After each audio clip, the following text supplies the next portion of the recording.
balance of flavor and refreshment. Budweiser, the great American lager. The Chicagoland area Dodge dealers and the all-new 2009 Dodge Journey. AT&T. See what's new from the new AT&T. Visit att.com for details. The Illinois Lottery. Play the Illinois Lottery. Have a ball. By Pepsi. Every sip gets you closer. And by Southwest Airlines, the only airline to offer low fares without hidden fees. Book now at southwest.com, where what you see is what you pay. Wow, what a night.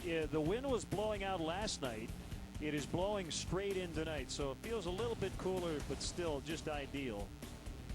And another huge crowd in attendance at tonight's Cubs broadcast from the friendly confines of Wrigley Field, brought to you in beautiful high definition, sponsored by Comcast.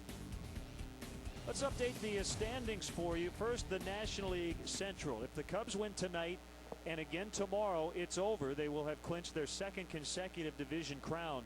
The Cardinals, by the way, officially were eliminated from the division race last night. And the Brewers, really, their biggest concern is the wild card. And they're a half game behind the New York Mets, who are leading at Washington 6-1.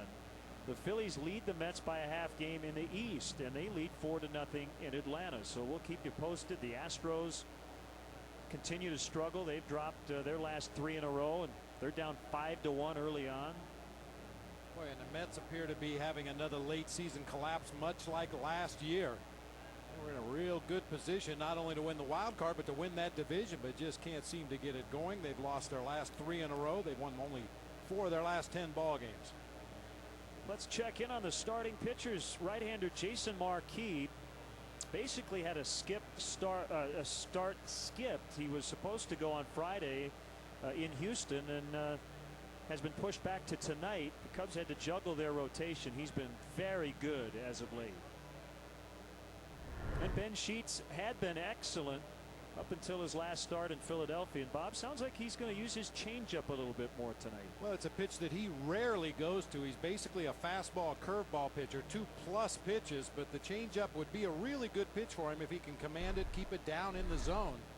He will be making his 26th career start against the Cubs, his 15th here at Wrigley Field.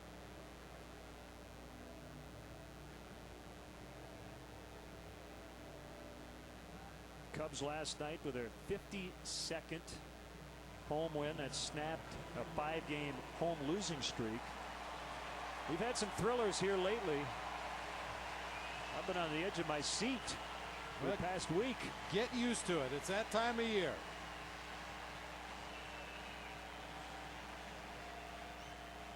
Now the Brewers starting lineup, Jason Marquis will go after tonight. Same lineup as last night, 1 through 8. No moral victories, as I read in one of the game stories last night, but the Brewers were more competitive than they had been lately. So Cameron Durham, Braun, Fielder with a big night, Hardy and Hart in the middle, Craig Counsell at third, Kendall and Sheets make up their battery. And let's check out how the Cubs take the field defensively tonight. Behind Jason Marquis, brought to you by Pepsi. Every sip gets you closer. Soriano in left, DeRosa in right, Jim Edmonds, who has made highlight reel catches all year long out there in center field. Aramis Ramirez at third, Ryan Terrio at short, Mike Fontenot getting the start at second base tonight. Derek Lee once again at first base. Giovanni Soto will be doing the catching for right-hander Jason Marquis. We showed you his numbers his last start out against the Reds. He was very good in that ball game. He's been very good his last 3 starts, as a matter of fact, and basically it's because he's been keeping the ball down, changing speeds extremely well. His arm looks to be fresh and strong. Well, it's all about pitching and defense, and the Cubs have been very consistent with the pitching all year, and defensively lately have made some huge plays. At the time on Monday, that had preserved Ted Lilly's no-hitter. It was eventually broken up in the 7th, but Jim Edmonds with a great catch. And then Reed Johnson last night laying out. Mark DeRosa with a catch earlier in the ballgame. A lot of diving grabs.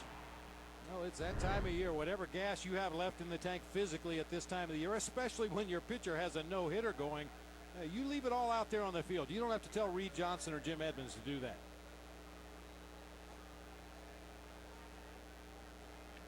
Speaking of defense, Mike Cameron, a 3-time Gold Glover, will lead it off for the Brewers, and the first pitch of the night is a fastball at 91 for a strike. The umpires, led by the crew chief Joe West, who works the plate, Rapiwano, Hickox, and last night's plate umpire C.B. Buckner over third. You know, Len, I said earlier that the Cubs had not made an error in their last 5 victories against the Brewers. That's not true. Ryan Dempster did make an error on an easy play out in front of home plate last night, but other than that, the defense has been flawless.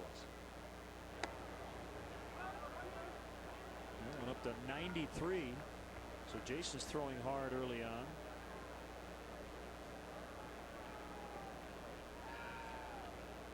.66 degrees at game time. The wind out of the northeast blowing in at 8 miles an hour. Foul pop and out of play. Good fastball early from Jason Marquis. I consider Mike Cameron to be a real good fastball hitter, and he just got beat with that last pitch. Fouled it weakly to the right side.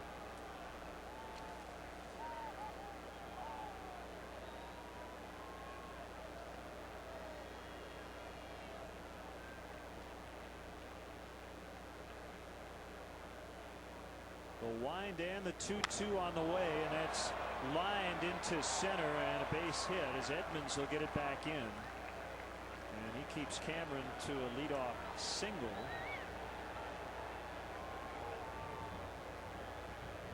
There's Ed Cedar on the right. He got tossed last night. I'm sure some of his fellow coaches and teammates were asking him to try to go 9 tonight. Close play at first on a big 5-3 double play as Derek Lee, we think, kept his foot on the bag. The Brewers thought he pulled it off as the throw came in. 1-0 on Ray Durham.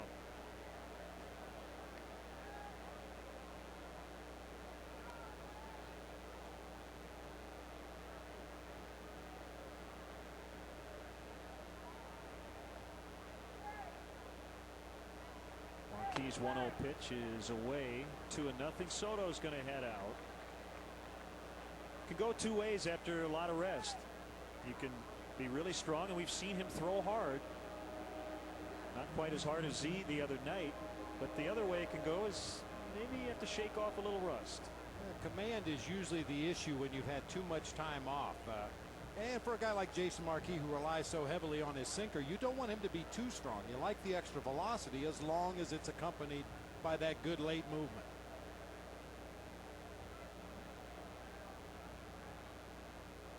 The kick and the pitch hit foul, and it's 2-1.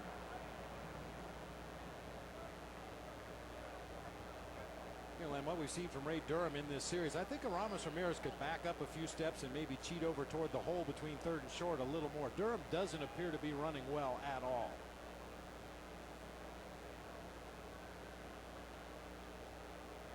Cameron is on the move. The pitch is taken for a ball. A strike to second, but a little bit late. Soto fired a bullet to second, but Cameron just got in with his 17th stolen base. Good throw and a nice quick swipe tag by Ryan Theriot out there at second base to make it very close. Well, I'm not so sure about that one. Cameron got a real good jump, and he can still run extremely well.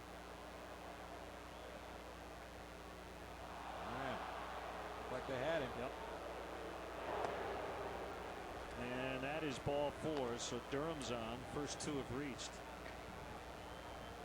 Yeah, it looked like Theriot slapped that tag on the ankle before Cameron got his foot on the bag. I was talking about that good quick sweep tag. Whether you tag the guy or not, if you can get your glove down in front of the base before his foot gets there, most umpires are going to call him out, and he's out anyway.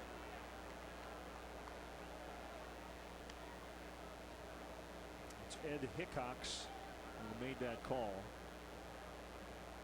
And here's Ryan Braun, 1 for 4 with a walk in game 1. Just 3 for his last 35.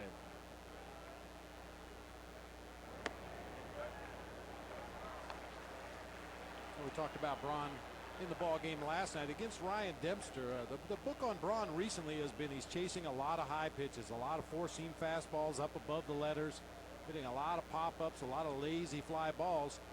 But a lot like Ryan Dempster, that's not Jason Marquis' forte, pitching up in the strike zone. He's much better served if he keeps the ball down. I think Dempster probably a little better suited to go up the ladder. He's got a four-seam fastball that he can throw up above the letters from time to time. I think that's getting away from Jason Marquis' strengths when he tries to do that. Well, we'll keep an eye on Giovanni Soto behind the plate. It's usually pretty obvious when they want to go up with a fastball.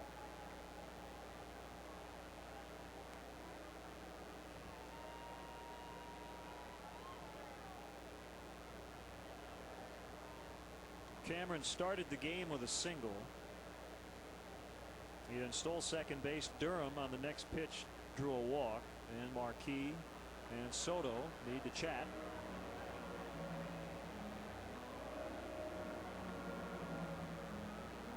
If you're unfamiliar with the magic number, which is at 4, it would be a combination of wins by the team that's ahead and losses by the team which is trailing. And with the Cubs winning their last 5, Milwaukee losing its last 5, that number has shrunk. It went from 14 to 4 basically over the last 5 games. So they can close it out if they win tonight and again tomorrow.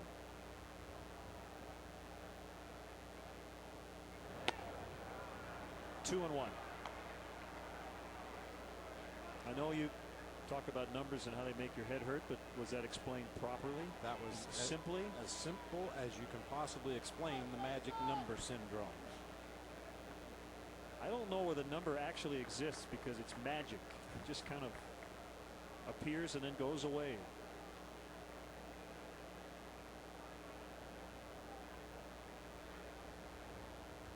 Two-one pitch, a little bit outside.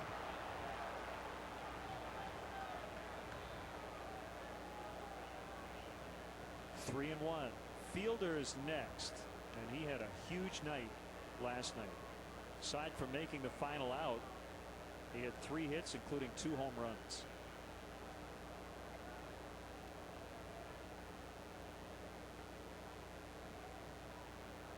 Pretty big pitch for this early in the ball game, and it's a strike.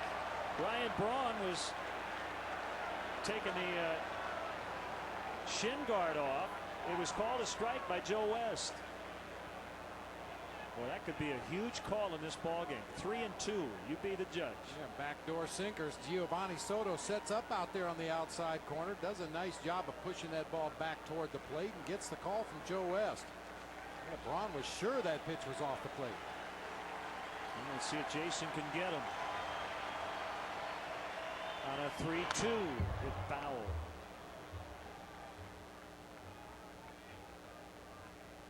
The velocity not an issue at all. This is about as hard as we've seen Jason consistently throw his heater all season at 93.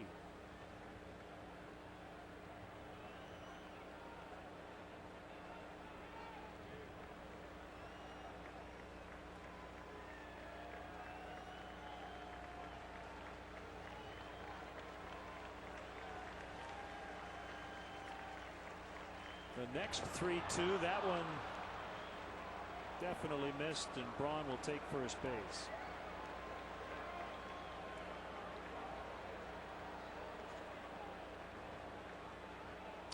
Well, this is not an ideal situation for anybody against the Brewers after what Prince Fielder did last night. He was just locked in at the plate. Hit a 2-0 split-fingered fastball that was in the middle of the plate from Ryan Dempster out onto Sheffield Avenue and beyond. And then later, Carlos Marmol actually made a pretty good pitch, low and away, and he hit it out of here to left center field. Bases loaded with no outs, and there's a base hit. It's going to score at least 2. Cameron touches the plate.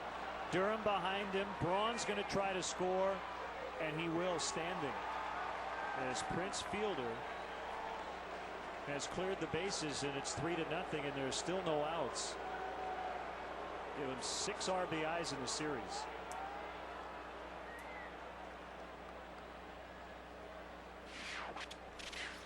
Well, we talked about it in the ball game last night. There's no question the hottest Brewer hitter right now, and the guy who can do the most damage is that man right there, Prince Fielder. What a first pitch fastball in the middle of the plate, and that ball stayed hit right there. A screaming line drive down into that right field corner. Ryan Braun with that good speed, able to score all the way from first base, make it 3-0 Brewers here in the first. This is the first deficit the Cubs have faced in exactly a week, when they were down in the first inning in St. Louis last Wednesday. They did come back and win that ball game to start this 5-game winning streak. J.J. Hardy at the plate, Fielder at second. Fastball strike.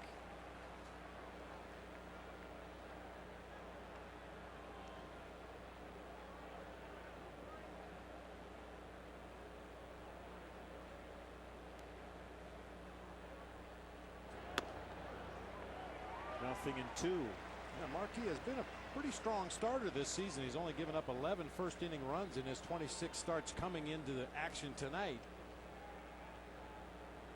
Well, you make a mistake to the wrong hitter at the wrong time, though, it will skew your numbers quickly. Ramirez will look Fielder back to second, and that's the first out.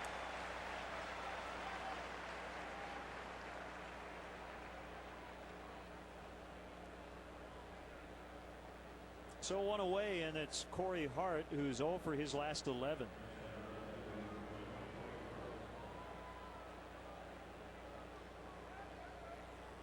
This is another guy that you have to be a little bit concerned with for a different reason than Prince Fielder. Fielder has shown us in the first game plus an inning of this series that he's locked in. Corey Hart looked as lost as a hitter could possibly look in the ball game last night. And usually when a guy looks that bad at the plate, it's a sign that he's going to swing around and come back the other way. Corey Hart is a real good ball player, an all-star this year. He has just been mired in a terrible slump, and it's hard to believe that it could get any worse than it was last night, which makes this guy a little scary to me right now.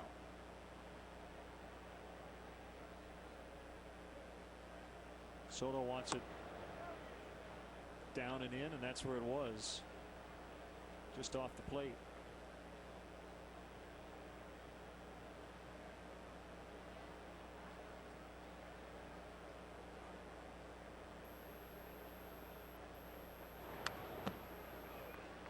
Ball and 2 strikes on Hart. I'm sure a sigh of relief in the visiting dugout. Seems like the Brewers have done nothing but trail in ball games just about the entire month. The thing about it is the Cubs haven't even batted yet. Long way to go. Swing and a miss. Got him to chase on the slider. 2 outs. CC Sabathia suffered his first loss as a Brewer last night. They have lost only twice with him on the mound, both times against the Cubs. And that says something about what the Cubs offense is capable of doing. I mean, CC Sabathia has dominated the National League like no other pitcher this season. And for the Cubs to beat the Brewers twice when he was on the mound really says something about what the offense is capable of doing against one of the best in the game.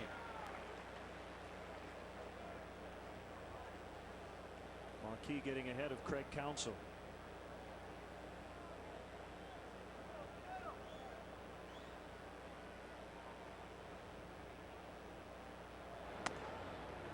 One and one.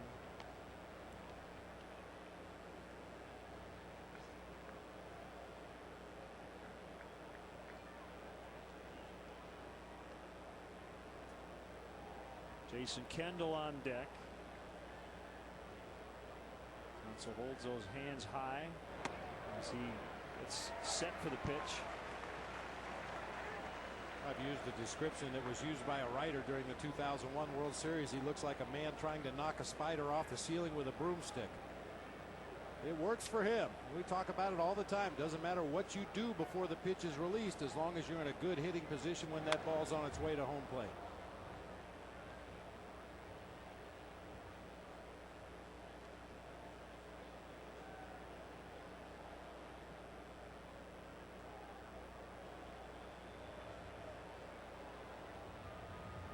Counsell went to Notre Dame.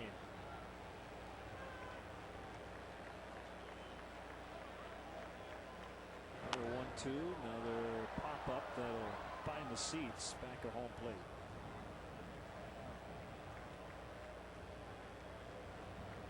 He was your NLCS MVP in 2001. And I still insist to this day, obviously Luis Gonzalez's base hit in the 9th inning, the game winner, was the biggest hit of the series, but I contend that Craig Counsell's was a close second. He hit a home run in game 1 to tie the game after the Yankees had jumped off to a 1-0 lead. He swings and misses, so Marquis got it together after the bases clearing double by Fielder. Cubs are coming up down 3-0. Create your own baseball collectible using your own photos. It's easy. Simply upload your photo, choose a product and design, and place your order. Choose from a wide variety of official MLB photo gift products from every Major League Baseball team. Prints, mugs, magnets, mouse pads, clocks, coasters, and more. Create a collectible you will cherish for years to come. Go to the photo store on MLB.com. In 3 easy steps, you can make your very own MLB memory. Go to the photo store on MLB.com today.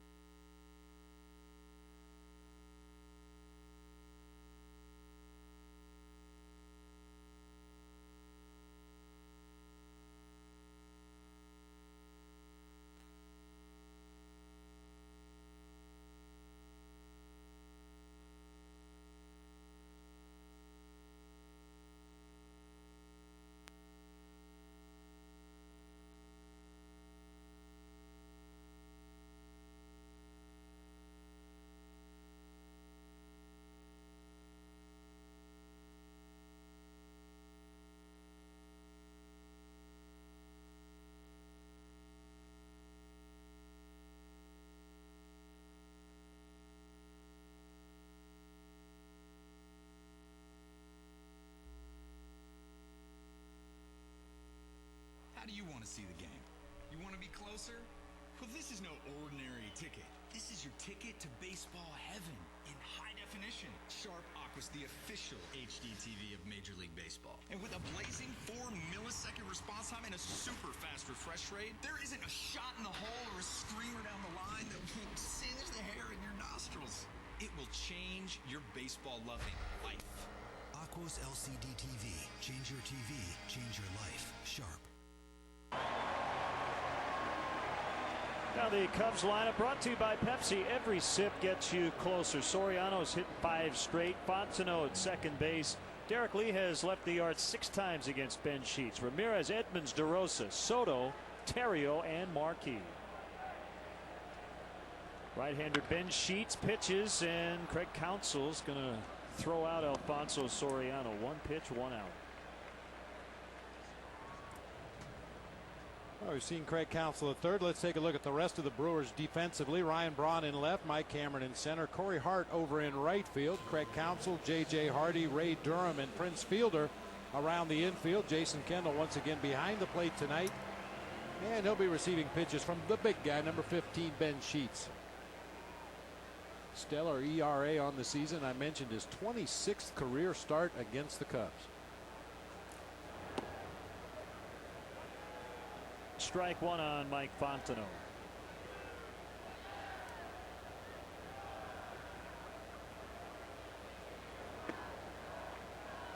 He's got what players call a downer curveball. It is 12-6. If you picture the face of a clock, it breaks straight down.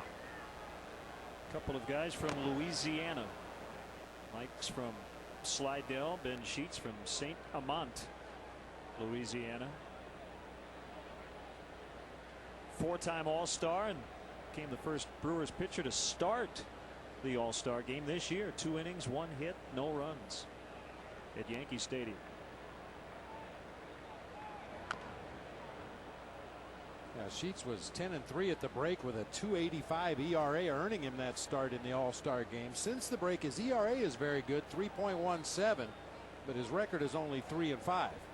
That sounds like the Ben Sheets of the first 5 or 6 years of his career, when he'd have a low ERA, but the record didn't seem to reflect that.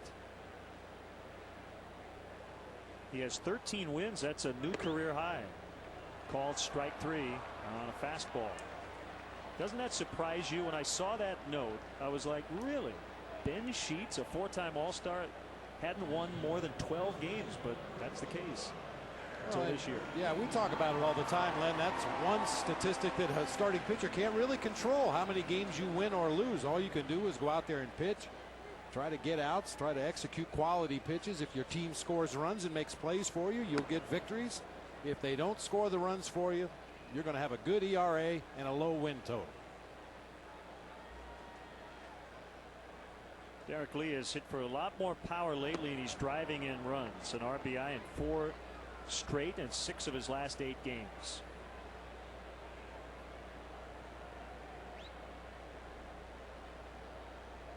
The 2-0 from Sheets, a called strike. Now for Ben Sheets, his fastball will sit anywhere between 89 and 94. That curveball around 75 to 80 miles an hour. The occasional changeup that he throws, usually in the mid-80s. I'll be interested to see if he does throw more changeups tonight.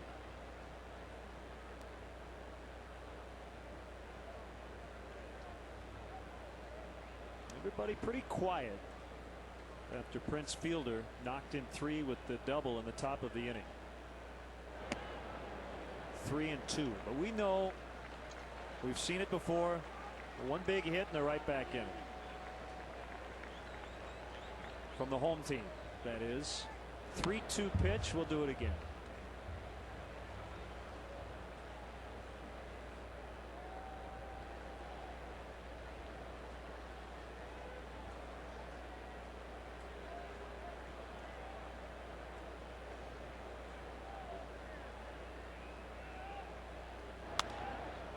Another foul.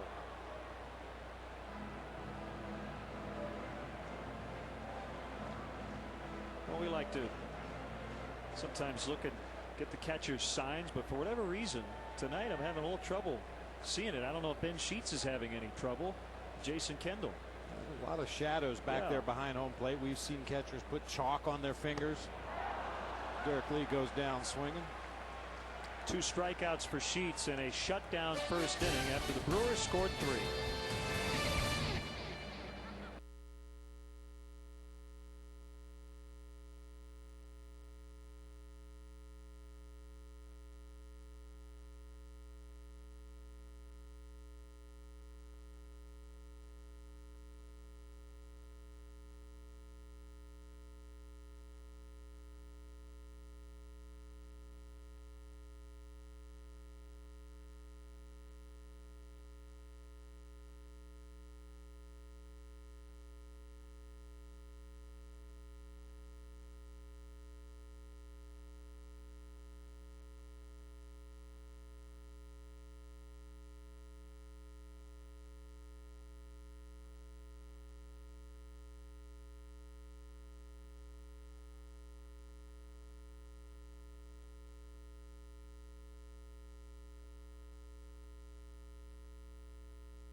Tomorrow is Van Camp and Investments Day here at Wrigley Field. Don't miss the action as the Cubs take on the Milwaukee Brewers at 1:20. Lucky seat winners will win great prizes throughout the game. Compliments of Van Camp and Investments. 1 strike on Jason Kendall. Most catchers have to give at least a cursory look at the lineup card every night.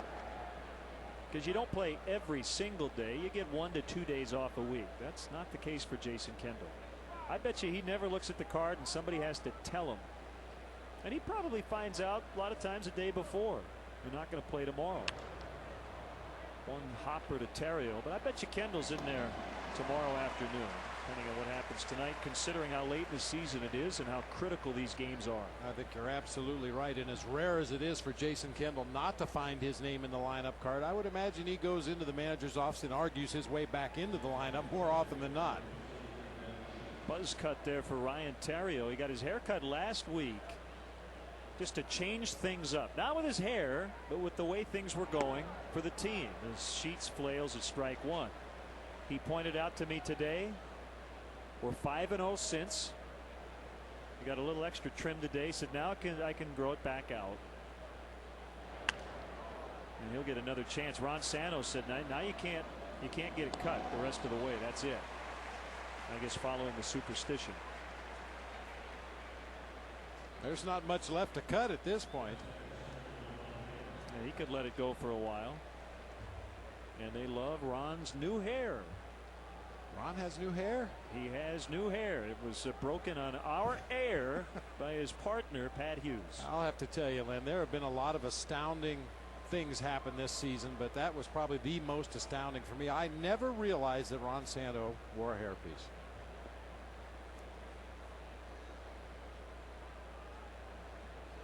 Mike Cameron, strike one.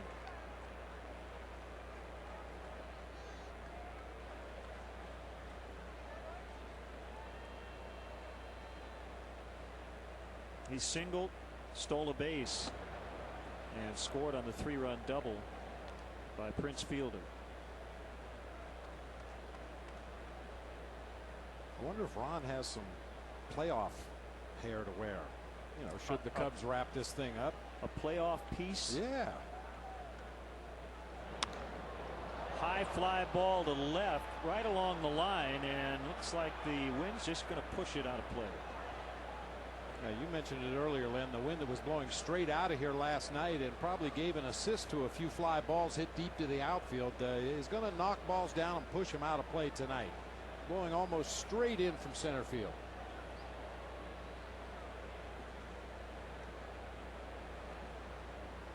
You know, instead of sideburns, have a little bunting hanging down.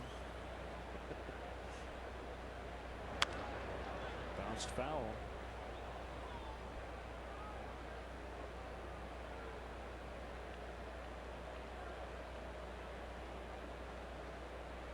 Cameron got off to a late start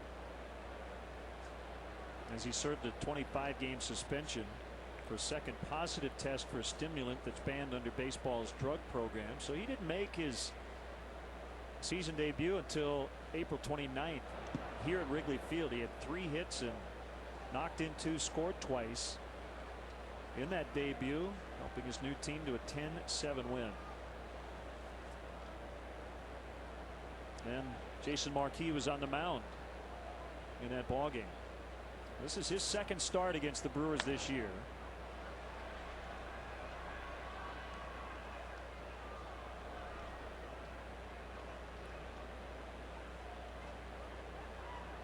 He's had to work hard early on. And that's a number that's not lost on that Cubs bullpen. The guys who are viewed as long relievers, they understand that Jason Marquis is racking up a pitch count here early as Cameron lines to Fondo. So 6 in a row sent down by Jason. Hopefully he's settling in. It's 3-0 Brewers early.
Lou Pinella's favorite spot to hang after the game is Harry Carey's Tavern at the corner of Sheffield and Addison. Go where Lou goes for Wrigleyville's best burgers, salads, and pizzas.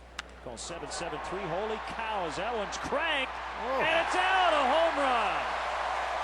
Aramis Ramirez with his 25th homer, and it's 3-1. They are on the board.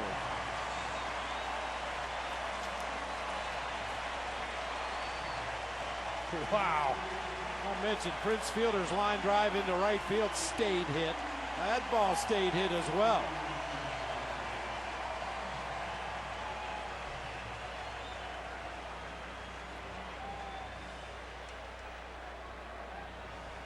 Belt high fastball inside part of the plate. Ryan Braun tried to get turned around and get back to the warning track, but before he could get his body situated, it was out of here. Our Southwest, how far did it fly? 363 feet in about a second and a half. Edmonds hits a ground ball to Durham and is thrown out.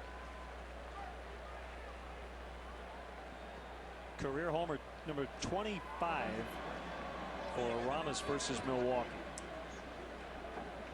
All right, once again tonight, you'll see a lot of early pitch swinging against Ben Sheets. The batting average against him on the first pitch, 351 this season. When he gets ahead in the count, can go to that curveball, it can be a tough at bat. That's why a lot of the Cubs hitters tonight, much like last night against CC Sabathia, will probably attack early. Sixth consecutive 25 homer season for Aramis. There's DeRosa. It's a fly ball, not that deep, and it's Braun to catch it in left center.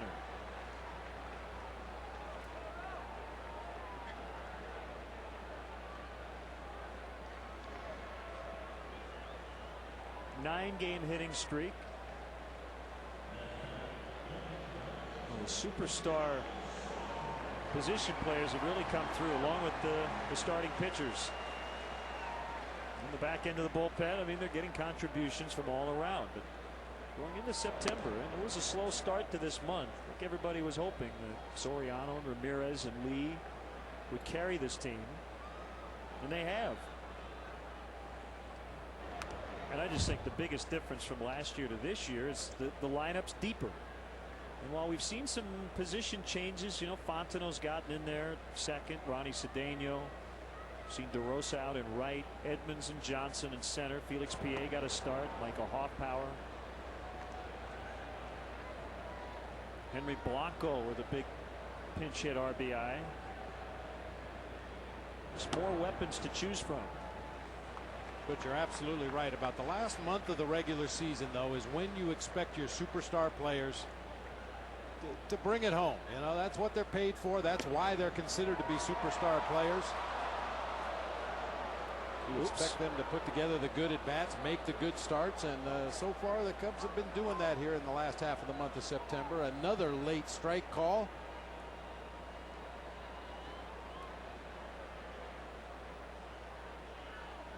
Three-two. Fly to right. Corey Hart took a look back. He's at the track. He's going to get it. And the inning is over. Ramirez led off the inning with a line shot home run to left. It's now 3-1 Milwaukee. Are you an adrenaline junkie? At Grind TV on Yahoo Sports, you can submit your own videos or watch the pros in action. Check out the most outrageous, untamed, and awe-inspiring sports videos on the web, surfing, skateboarding, motocross, and so much more. For the sickest action sports videos, check out Grind TV on Yahoo Sports.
Watch the Cubs host the Cardinals this Friday at 1:20. Be sure to arrive early. The first 10,000 adults 21 and older will receive a Cubs white T-shirt compliments of Anheuser-Busch. Carlos Zambrano will be the scheduled starter on Friday. See how he follows up his no-hitter Sunday night. Ray Durham walked and scored his first time up. I'll tell you one thing, Len, infielders hate white T-shirt day. Especially if all the fans behind home plate put their white T-shirts on, it's very tough to pick the ball up off the bat. I think it used to be tougher with the crowned field, because the bricks behind home plate, you didn't get to see all of them because the field wasn't flat. You're looking right into the front row instead on a ground ball.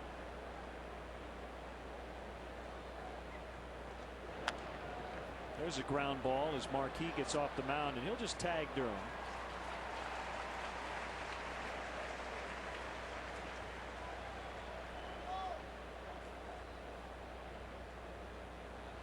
And here comes Ryan Braun.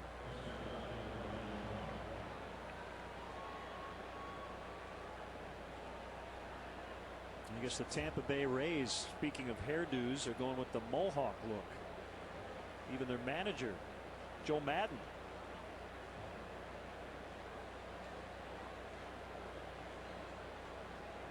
Is that something you would ever want to try? A mohawk goes front to back, right? Yeah. I've got some limitations there. Diving catch by Fontenot. Lee couldn't get it. It just held up long enough for Mike to lay out and snag it.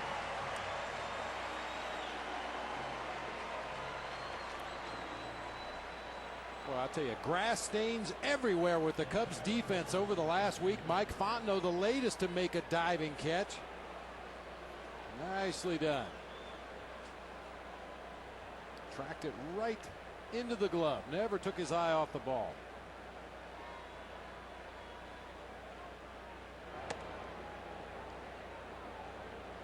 They shift to the pull side against Fielder. 3-run double in the first inning.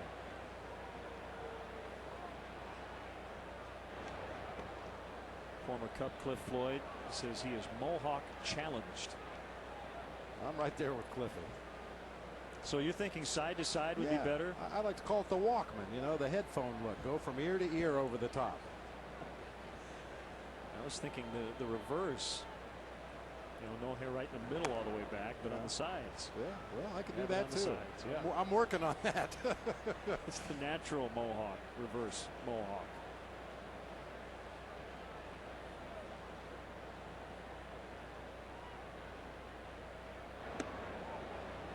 That's ball 4. Fielder will take his base. You know what though, Bob? That's the thing about this game. That's fun. If these guys were out working for a living, there's no way they would ever consider doing that. But because you're a pro athlete, you're a baseball player, you put a cap on, you have a helmet on, you can do whatever you want. Hockey players in the playoffs, they don't shave for 2 months.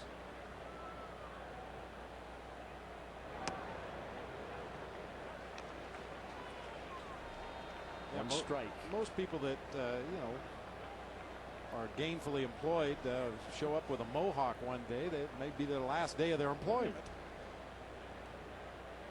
Unless you work at a tattoo parlor or something.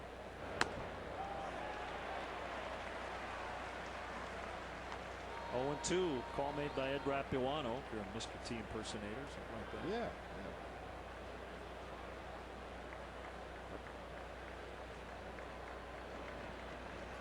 Wow. Mark DeFelice is up in the Brewer bullpen. I wonder what's going on with Ben Sheets. He has had all kinds of injury problems throughout his career.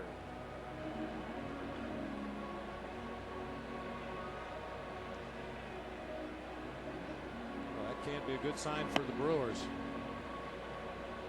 You wouldn't believe he'd just be getting some work in. I mean, DeFelice is a guy who is available out of Dale Swaim's bullpen tonight.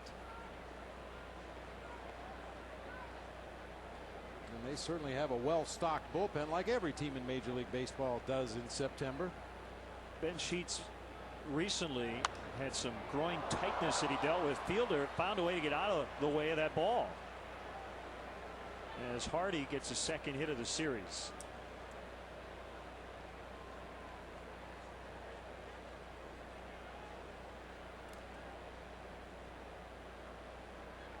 J.J. Hardy with every intention of driving that ball through the hole in the right side. Hit on the button. Derek Lee didn't even have a chance to react. You see Ben Sheets headed down the tunnel on that first base side.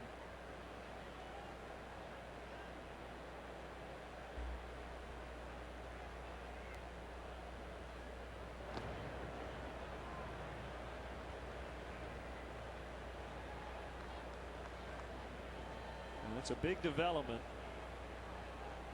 in this ball game, and absolutely for the Brewers as they look ahead. They cannot afford to be without Ben Sheets here over the final week and a half. Looks like they're going to be without him the rest of the night. He gave up the solo homer by Ramirez, retired the other 6 batters he faced in the first 2 innings. Dale Swaim in his second game as their interim manager. Ned Yost was dismissed 2 days ago, and in game 1 they lost 5-4 last night. Ground ball. It's Theriot to Fontenot covering second. Well, looks like the Brewers are going to go into their bullpen. It's 3-1.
Finish.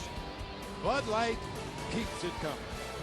That is it for Ben Sheets. 3-1 Brewers, but their starter is out of the game. When we get a report from the Brewers clubhouse, we'll pass it along. Mark DeFelice, a right-hander, takes over.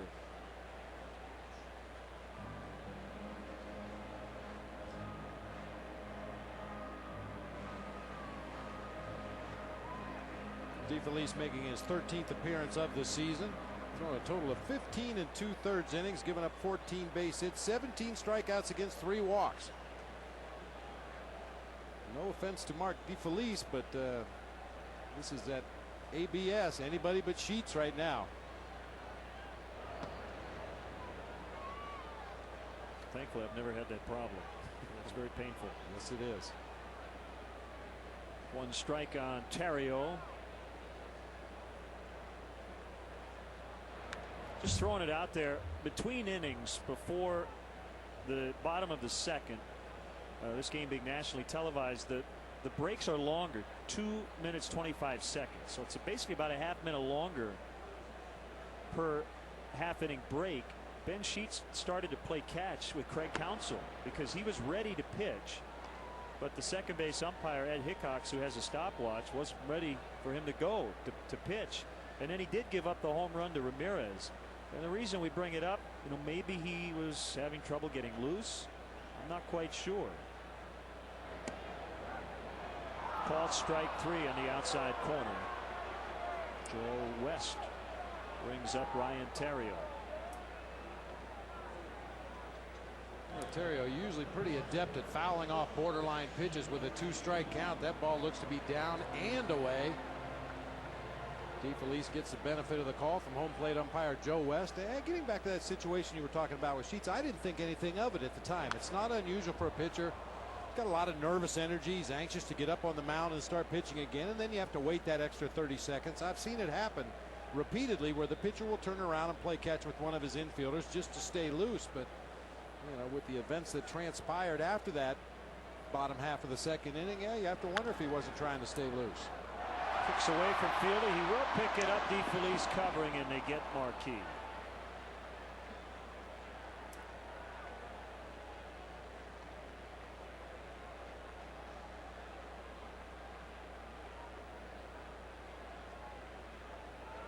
Little rollover ground ball to the right side. Fielder had that ball climb up his left arm as he tried to make the backhanded play, but DeFelice gets over there in good shape, and they get Marquis by about a half a step at first base.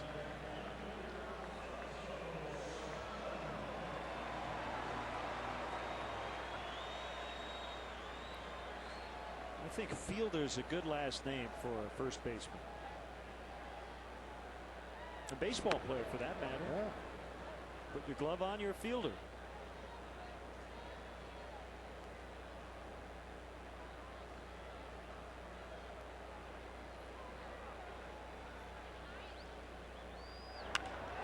Fly ball deep. Cameron back on it, and he's going to have room to make the catch. DeFelice goes 1, 2, 3. Just like Cameron having a little fun with the fans in the bleachers. Give it to a kid. Nicely done, Mike Cameron. 3-1.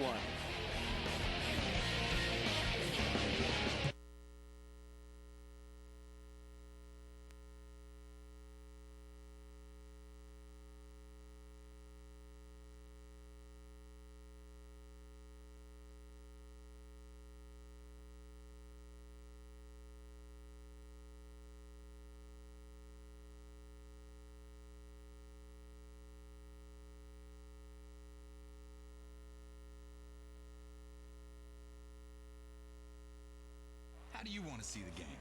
You want to be closer? Well, this is no ordinary ticket. This is your ticket to baseball heaven in high definition. Sharp Aqua's the official HD TV of Major League Baseball. And with a blazing 4-millisecond response time and a super fast refresh rate, there isn't a shot in the hole or a screamer down the line that will singe the hair in your nostrils. It will change your baseball loving life. Aqua's LCD TV. Change your TV, change your life. Sharp.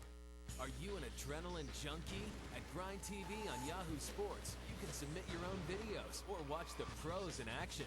Check out the most outrageous, untamed, and awe-inspiring sports videos on the web, surfing, skateboarding, motocross, and so much more. For the sickest action sports videos, check out Grind TV on Yahoo Sports.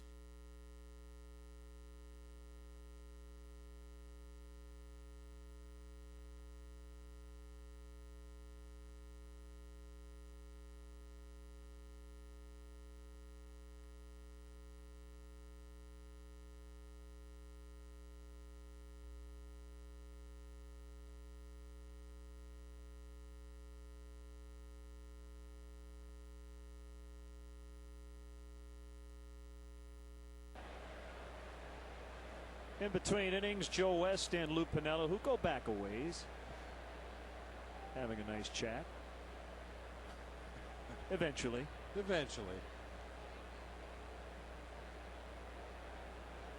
Marquis working in the 4th inning. The update on Ben Sheets, right forearm tightness. That's why he left after 2. Beautiful moon tonight.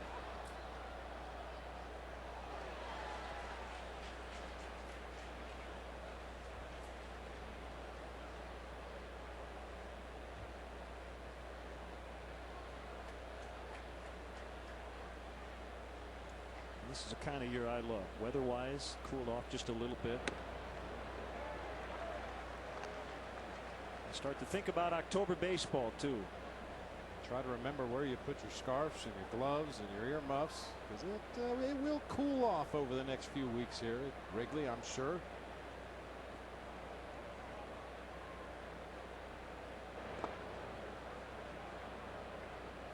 They make up for it though by the heat on the field. You can really feel a difference in the last couple weeks of a season as opposed to a Tuesday afternoon game in May or a getaway day game in June. All of a sudden you get down to those last 2 weeks of the season and every pitch, every play, every at bat becomes crucial. 2-2 to Counsell, rip foul.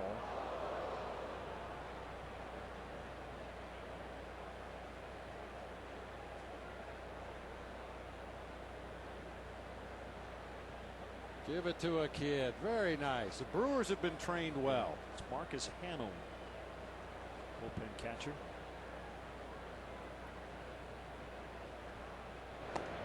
Counsell has struck out swinging twice. Speaking of October ball, time for tonight's AT&T text poll question with the Cubs magic number down to 4. We ask you, what NL team would you least like to see the Cubs face in the NL playoffs? Text to 97999. A for the Phillies, B for the Dodgers, C for the Mets, D for these Brewers. You only play the Brewers in the championship series. Text your response to 97999. Kendall bunts it foul. Results coming up a little later on. The poll is brought to you by the new AT&T. See what's new at the new AT&T. Visit att.com for details. If the playoffs were to start today, we wouldn't be sitting here in a regular season game, but that's what it would look like. Mets and the Cubs would be an interesting matchup. Dodgers and Phillies. And then over in the American League, the White Sox would play Tampa Bay. Boston and the Angels, they've matched up several times.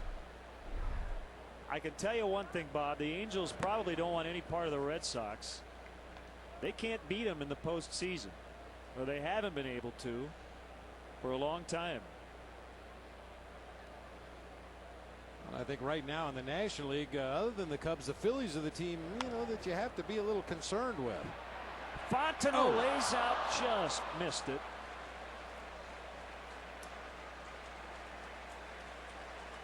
We saw the Phillies recently, and when their lineup is swinging the bats away they're capable of, that's a frightening offense to deal with. A little floater out into right field off the bat of Jason Kemble, got jammed. And another diving attempt, that one just out of the reach of Mike Fontenot.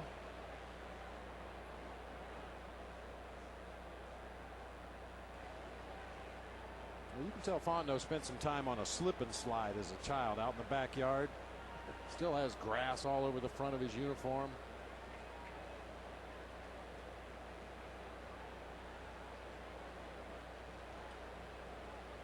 This is DeFelice.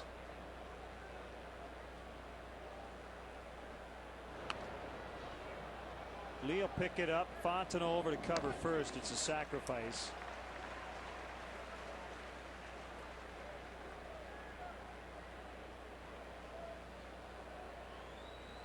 Well, I think the Cubs clearly would be the favorite against any of those teams going into a postseason series.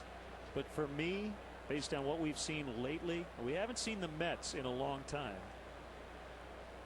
The Phillies look to be pretty tough. The top of the rotation is very good. They have an excellent closer. And their offense can do some damage. A 2-2 split here recently on the last homestand at Wrigley Field. They play great defense, solid arms across the outfield. An electric double play combination with Jimmy Rollins and Chase Utley. Cameron broke his bat. Lee will not have room.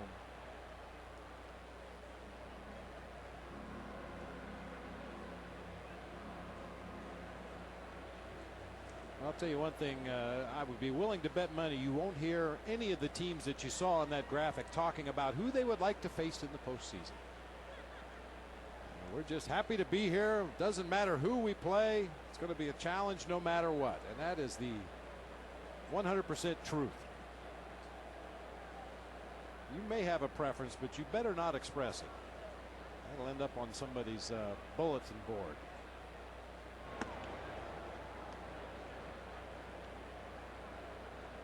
The interesting thing about the potential matchups, I think the most intriguing when you look at the history of the Cubs would be the Mets.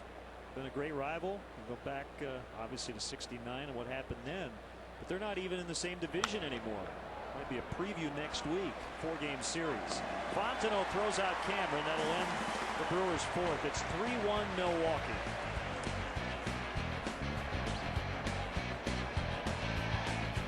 Create your own baseball collectible using your own photos. It's easy. Simply upload your photo, choose a product and design, and place your order. Choose from a wide variety of official MLB photo gift products from every Major League Baseball team. Prints, mugs, magnets, mouse pads, clocks, coasters, and more. Create a collectible you will cherish for years to come. Go to the photo store on MLB.com.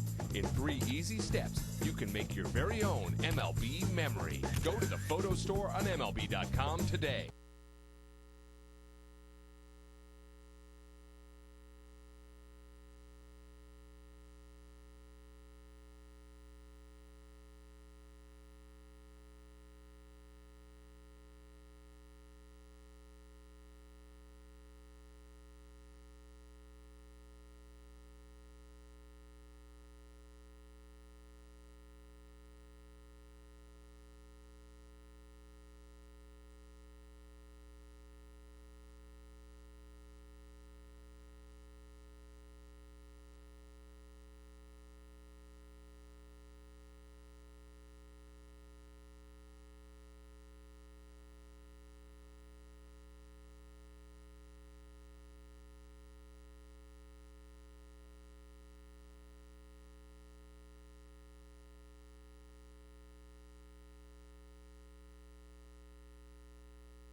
How do you want to see the game?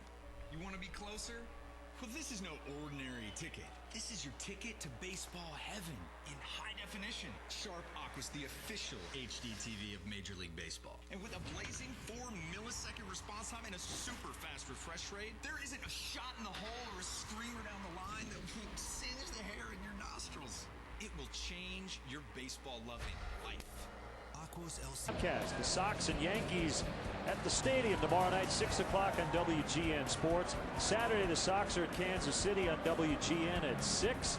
Sunday, Bob and I will bring you the final regular season home game against the Cardinals at 1 for the leadoff man on WGN Sports. Lou Piniella was asked about Yankee Stadium. And he said, if I get nostalgic next week, we'll be in New York for 4 days. Maybe I'll head on over to the Bronx.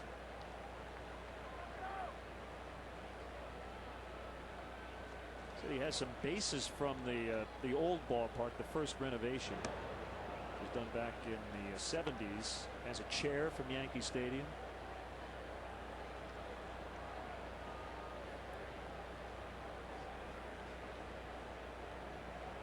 The Yankees' new park will be right next door in the Bronx. Same for the Mets. Citi Field will be in the parking lot next to Shea Stadium. If you'd like a pair of seats, Bob, I don't know if they're still available, but it's, I think, $869. I've got my memorabilia from Yankee Stadium. Thank you. I was talking about Shea, but you're right. As Durham throws out Fontenot. Well, there's nothing I'd want to take out of Shea. What do you have anything in particular you could tell us about from Yankee Stadium?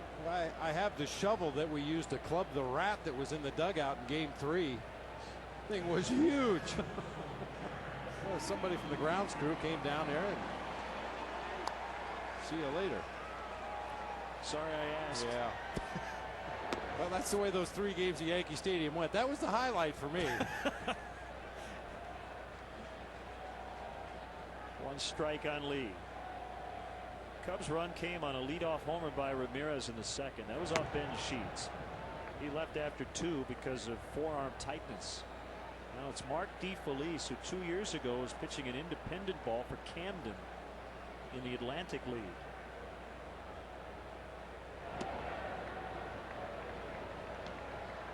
You know, talking about Shea Stadium, I had some good games there. I enjoyed playing at Shea. You know, very knowledgeable baseball fans, and you knew it was going to be a hostile environment. But I made some comments back in my playing days about the playing surface at Shea Stadium. The dirt in the infield at Shea Stadium was the dirtiest dirt I ever played on. It was almost like soot.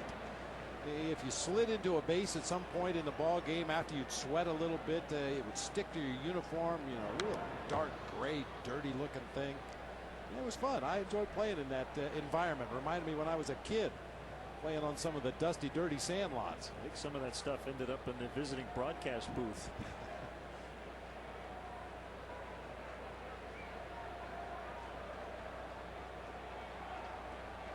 Well, it's not about the park. It's about the atmosphere. And it's always been a good atmosphere at Shea Stadium. A swing and a miss. As Lee strikes out for the second time.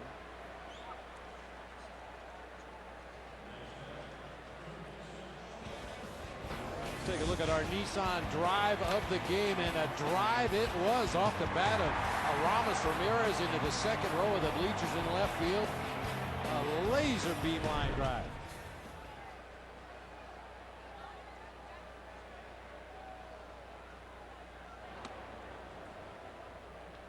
Off the outside corner.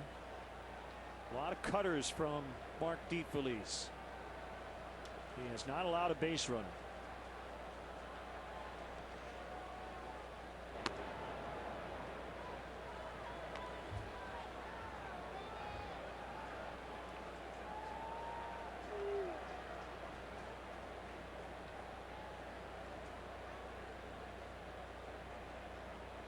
Wind and the 2-0 pitch. Dropped it in there for a strike. Well, this is the Cubs' first look at Mark DeFelice. Nobody on the roster had had a previous at bat against the Brewers right-hander, so they'll get their scouting report on the fly as the Cubs hitters make their way back to that third base dugout. I'm sure they're passing on information to their teammates what to expect when they get up there.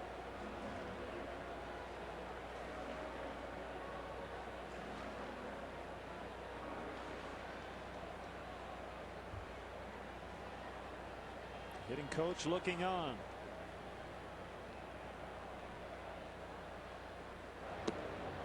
Blown outside. It's full 3-2.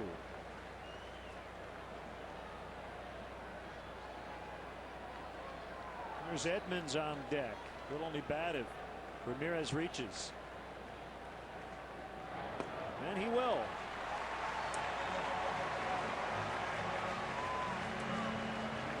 First walk taken by a Cubs batter.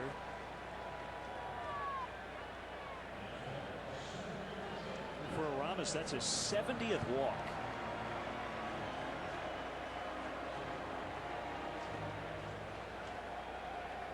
Well, we too are learning about DeFelice on the fly here. As you said, it's obvious he's got a real good cutter. He's held right-handers to a 154 batting average this year. However, lefties hitting .364.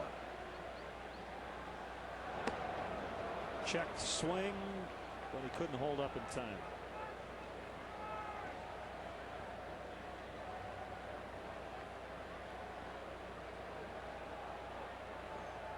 With 70 walks for Ramirez, 20 more than his previous career high. That's how patient he's been this season. Well, and we've talked about this repeatedly in the second half of the season. As odd as this sounds, I think that Aramis Ramirez is the most improved player on the Cubs team this year. Because of that very stat that you just mentioned, taking the base on balls, being patient, working counts. I mean, he's always been a run producer. He's always achieved his numbers by the end of the season. But the way he's gone about it this year has affected the entire lineup.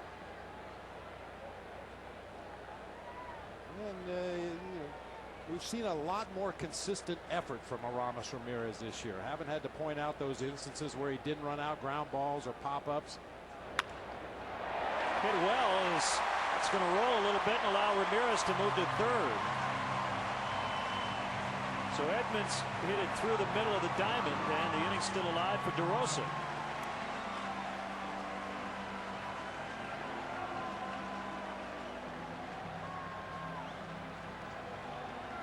A little bit of a shift by the Brewers. They had Ray Durham playing way over in the hole between first and second, and from our Southwest RoboCam, top spin grounder right back up the middle of the field for a base hit. And because Mike Cameron had to range so far to his left, that allowed Ramirez to easily advance to third.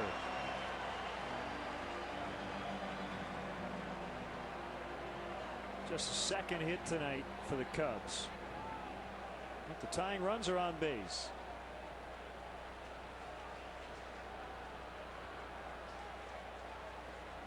Brewers got their runs in the first inning before an out was even recorded. 3-run double by Prince Fielder.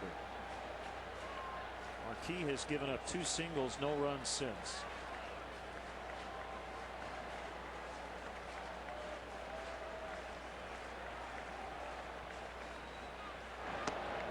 Good to see Mark right back in the lineup after getting hit by a pitch last night. I think it was in the left-hand area. Didn't get a chance to ask him how he was feeling, but you see he's got some protection on that bottom hand.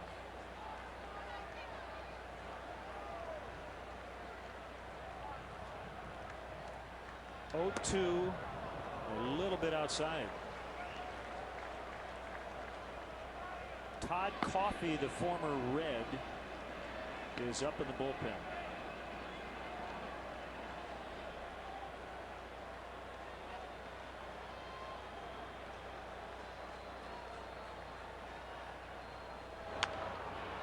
A roller to Hardy. He'll get it to Durham, and that's it. Cubs leave 2. They trail by 2, 3-1.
Create your own baseball collectible using your own photos. It's easy. Simply upload your photo, choose a product and design, and place your order.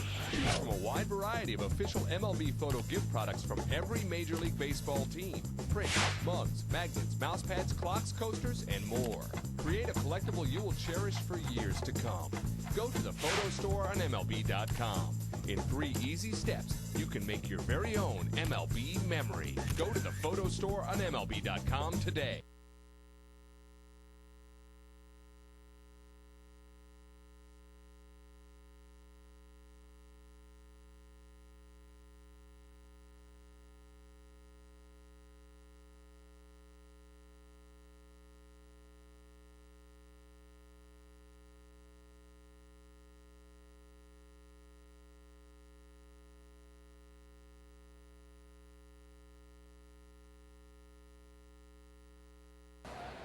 Now tonight's Honda Accord game summary. Visit your Honda dealer. Test drive the all-new 268 horsepower Accord V6.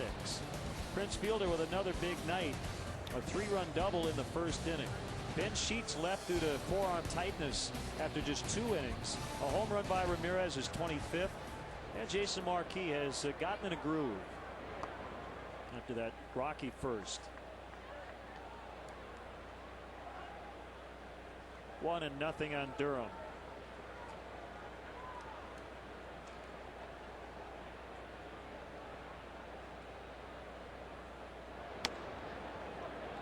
Caught the inside edge. 1-1. Bob, I have in my hands the tentative 2009 regular season schedule. We're not too concerned about next year at this point. The fans are curious. Very deep. DeRosa back. He has enough space. Wind helping out as that ball was hit pretty high by Durham. I thought it was going to go. And made that noise coming off the bat. Had the right trajectory, but just enough wind to keep that ball in the ballpark tonight. That's a sinker, middle of the plate away a little bit. DeRosa with one quick peek back at the barrier, realized he's got enough room to make the catch. Wind has calmed down a little bit, but still blowing in. The Cubs will open the season next year, April 6th at Houston. Then they'll go to Milwaukee. The home opener will be Monday, April 13th against the Rockies. Season starting basically a week later than usual because of the World Baseball Classic. And what we like to look at is who do you play in the interleague series. You'll have the two sets against the White Sox, including one that's during the week. I think that one is here. Usually those are played on the weekends. DeRosa again. A lot more room this time to get Braun. They'll host the Twins and the Indians. And the Cubs will visit Detroit for the first time since 2001.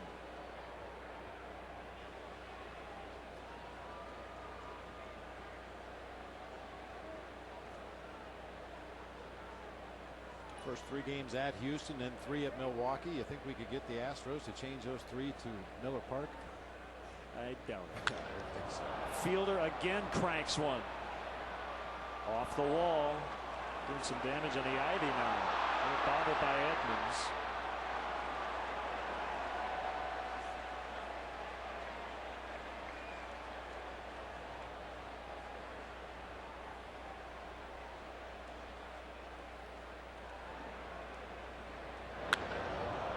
A fat fastball in the middle of the plate, but I'll tell you what, this man has squared up everything he's hit. And I'd be surprised if the Cubs give him anything to hit the rest of this series, the remainder of this ball game and the start tomorrow. I mean, he has just played pepper with the wall tonight. Once in right field, that time in right center.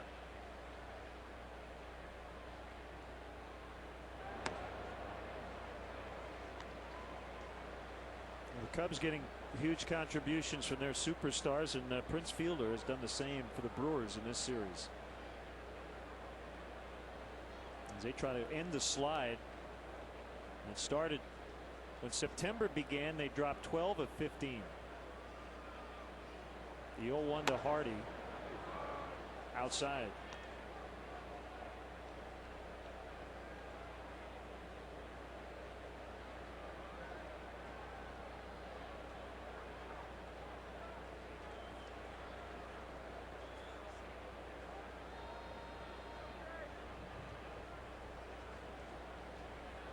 Marquis is set, and the pitch, base hit right field. Fielder stopped by Garth Orge. Mr. Rosa got it back in quickly.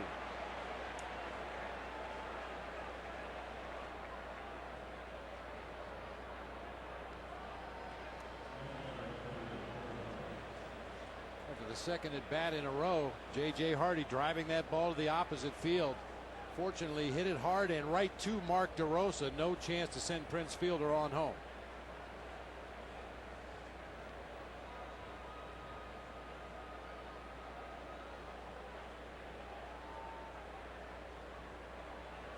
Well, these are the kind of rallies that sneak up on you as a manager and a pitching coach. 2 quick outs in the inning. You're feeling pretty good about it. Prince Fielder does his thing, banging a ball off the wall, then a base hit to right field. I'd like to end the inning right here.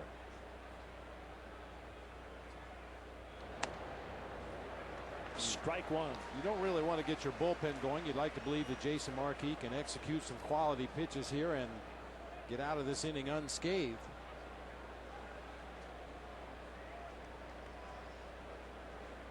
Well, his ERA over his last 3 starts, 1.77.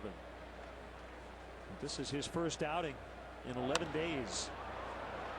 DeRosa's been busy, He'll drift over, and that's the inning. A couple of 2-out hits, but they strand both. 3-1.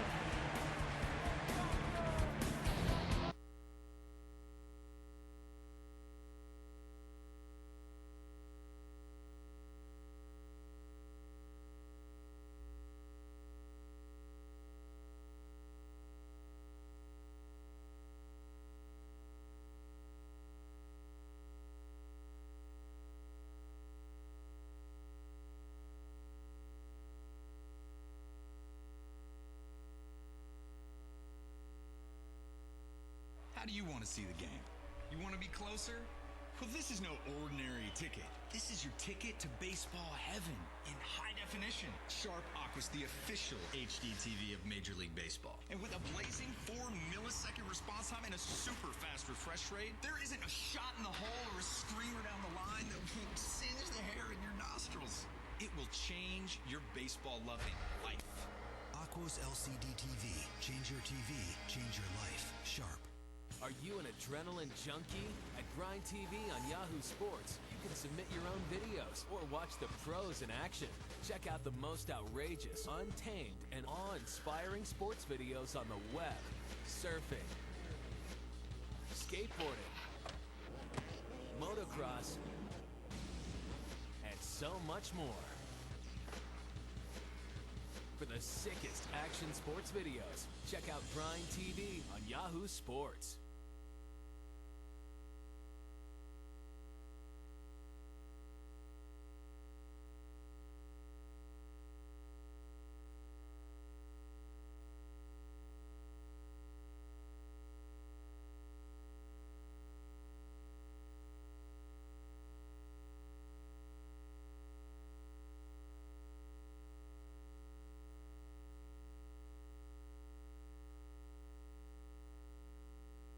For the game out near our production truck, there's Chef Alex from Tuscany across the street on Clark. And man, oh man, did he cook up something nice. Oh, it was all tremendous. We know what you're going for, partner. Yeah. Tiramisu.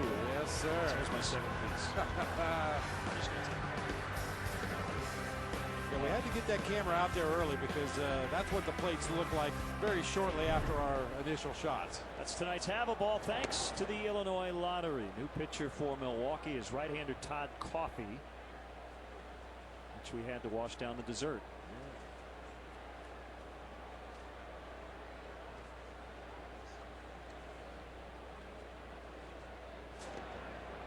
Joe Espresso is warming up in the Brewer pen. Larry Latte comes in as part of a double switch.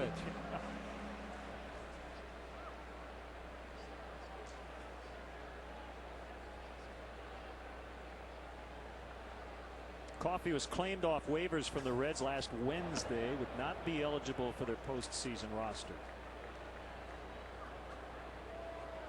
What's going through his mind right now with his starter having left? Guess you can't worry about that now, right? No, you really can't. I mean, part of your job as a manager is to keep looking forward. Obviously, if Ben Sheets misses any amount of time here at the end of the season, that's going to be a huge blow to the Brewers. But I'm sure Dale Swaim right now is more concerned with this 2-run lead that he has here in the bottom half of the 5th inning and how he can maintain it.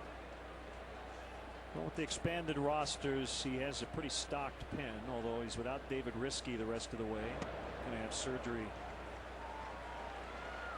on his elbow and a bone spur removed next Tuesday. 3-2 on Soto. He has Manny Parra out there. Parra's been taken out of their rotation. Dave Bush will start tomorrow. Seth McClung will jump in on Friday in Cincinnati. Ground ball foul past Mike Quaddy, the Cubs' third base coach. Hello, Mike Clay.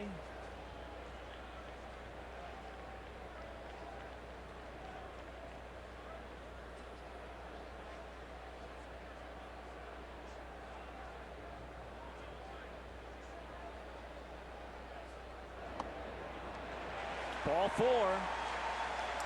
Leadoff walk. Here's another look at tonight's AT&T text poll question. Last chance to vote for what National League team you'd least like the Cubs to face in the playoffs. They play a couple of those teams. And other games going on as we keep a watch on the rest of the race. Ryan Theriot batting with a runner on, nobody out. Get those scores here in a second. Ball one.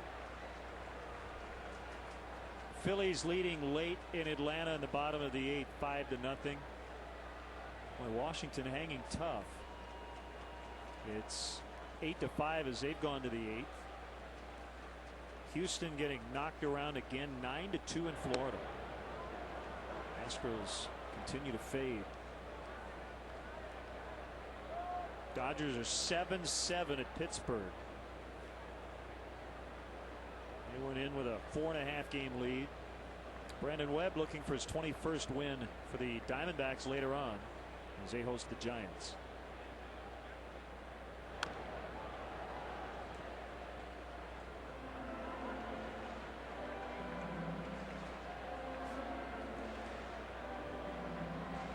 Theriot batting 8th tonight, right in front of Jason Marquis.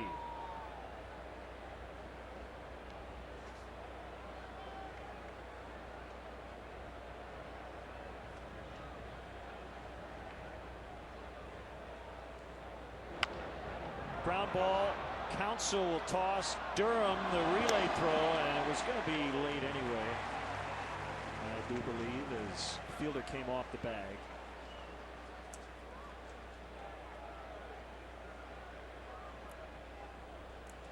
Nice play by Counsell just to get that lead runner at second base coming in, throwing back across his body to second base.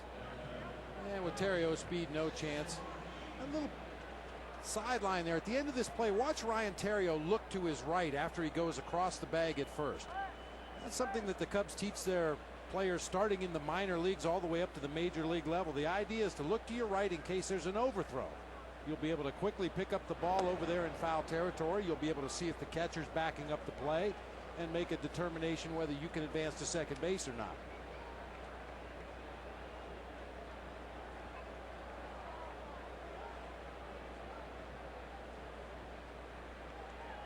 Matt Sinatro whispering something in Theriot's ear.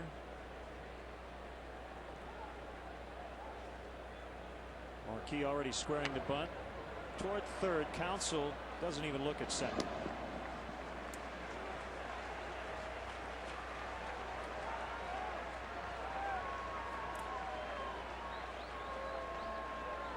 The funny thing is, Marquis puts Theriot into scoring position, but you know what every Cubs fan's thinking with Soriano coming up? They're not thinking single, they're thinking 2-run homer.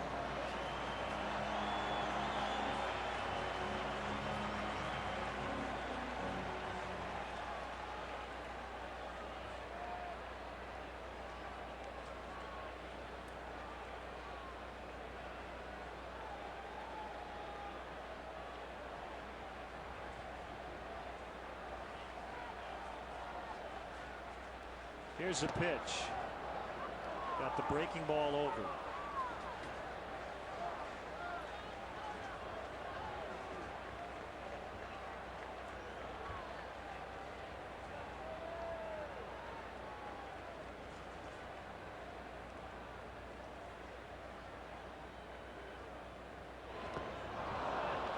Chased one, 0-2.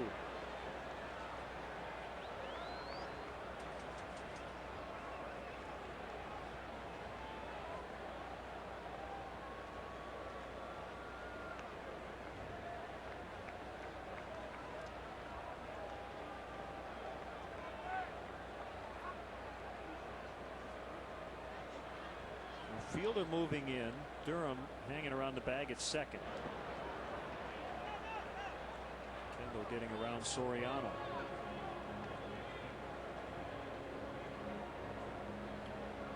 So why did Fielder move way in on an 0-2 pitch like he did? Not really sure, especially with 2 outs in the inning. Occasionally with no out or 1 out and a runner at second base, the first baseman will cheat in with 2 strikes, figuring it's going to be a weakly hit ball and he may have a shot at that runner at third base, but I'm not sure why he would do that with 2 outs. swing and a miss, strike 3, as Kendall will apply the tag, and the inning is over. Still 3-1 Brewers. Are you an adrenaline junkie? At Grind TV on Yahoo Sports, you can submit your own videos or watch the pros in action. Check out the most outrageous, untamed, and awe-inspiring sports videos on the web, surfing, skateboarding, motocross, and so much more. For the sickest action sports videos, check out Grind TV on Yahoo Sports.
Stay informed throughout the 2008 season with MLB.com team text alerts.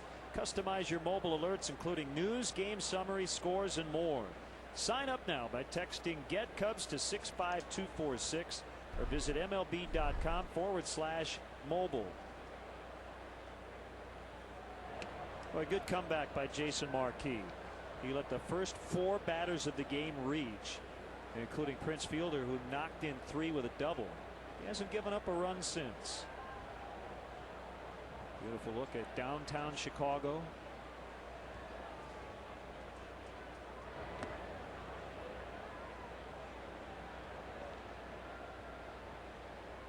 Counsell has struck out twice.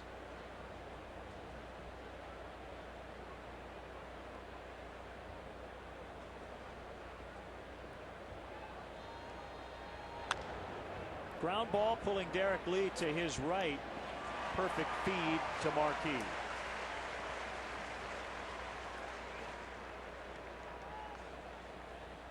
Well, the Houston Astros announced today that they're donating $1 million to support the relief efforts after Hurricane Ike devastated that area, Galveston in particular.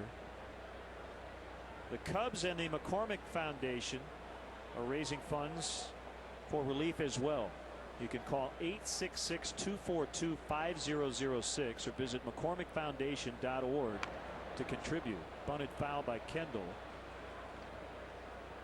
The foundation is going to match the first $2 million in donations at 50 cents for each dollar contributed. Again, check it out, McCormickFoundation.org.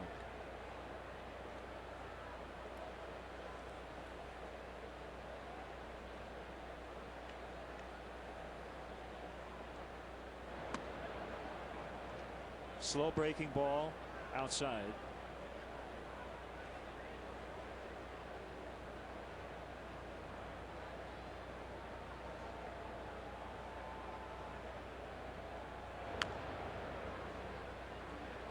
Kendall doesn't run quite like he used to, but he does have 7 steals. We saw him try to lay down a bunt. He used to run a lot. We had that horrific ankle injury at first base. I forget what year of the career it was, but Well, before that, he was a leadoff hitter that could steal bases, score from first on an extra base hit, bunt for base hits. He had over 20 steals in 3 straight seasons. He was with the Pirates.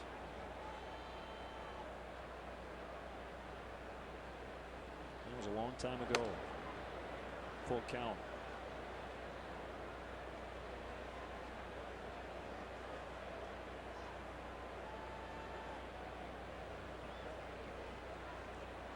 Pinch hitter on deck for Coffey. And it'll be Brad Nelson coming up after the Kendall walk.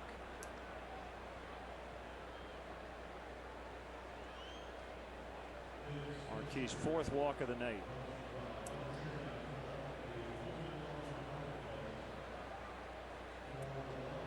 Get well wishes go out to Wayne Keeley, recovering from leg surgery at McNeil Hospital in Berwyn. Huge Cubs fan. Get well soon, Wayne. Happy birthday wishes go out to big Cub fans Dimitri and Stefan Dernis, celebrating at home tonight.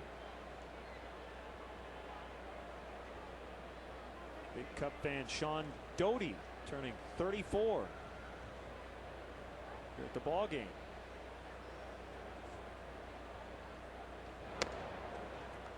High and outside on a fastball.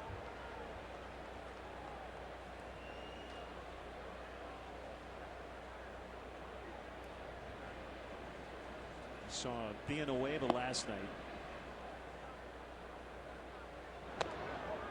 Gave up a run in 2/3 of an inning. Hitters count now for Nelson as Angel Guzman will get up in the Cubs pen. And Larry Rothschild coming out. Time for tonight's Cubs legendary moment, brought to you by the all-new Horseshoe Casino. We go back to September 13th, 1998, Wrigley Field, Cubs and Brewers. Look at those folks waiting for number 62. The 2-1. Swung on, there she goes! Number 62! Move over, Big Mac, you got company! Sammy Sosa's 2nd homer of the day, number 62 off the Brewers' Eric Plunk. Tied Mark McGwire in a magical weekend at Wrigley Field on WGN Sports. Sammy hit 4 homers in that series on his way to the MVP year. 66 home runs. Tonight's legendary moment thanks to the all-new Horseshoe Casino, just 20 minutes from downtown Chicago. Didn't we see that dude up in Milwaukee? Yeah, we did. Cruising around the stands, that 2-game series that we played up there.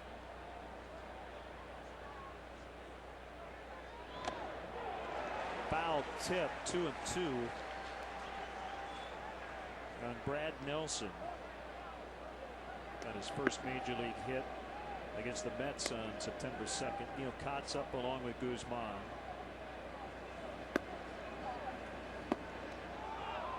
Kendall got a huge jump and the pitch gets past Soto. Kendall's going to end up at 3rd base.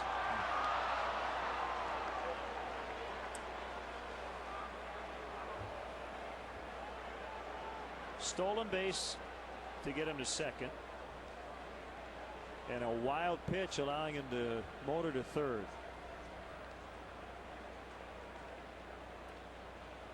Man, he came into your picture there as Jason Marquis was still standing stationary on the mound. Jason Kendall just guessed right that time. Marquis had fallen into a rhythm and didn't give Kendall a second look over there at first base, and he ends up all the way around to 3rd when that pitch got away from Giovanni Soto. Meanwhile, 3-2 on Nelson. The infield coming in with only 1 out off the end of the bat. That's the 170th career stolen base for Kendall.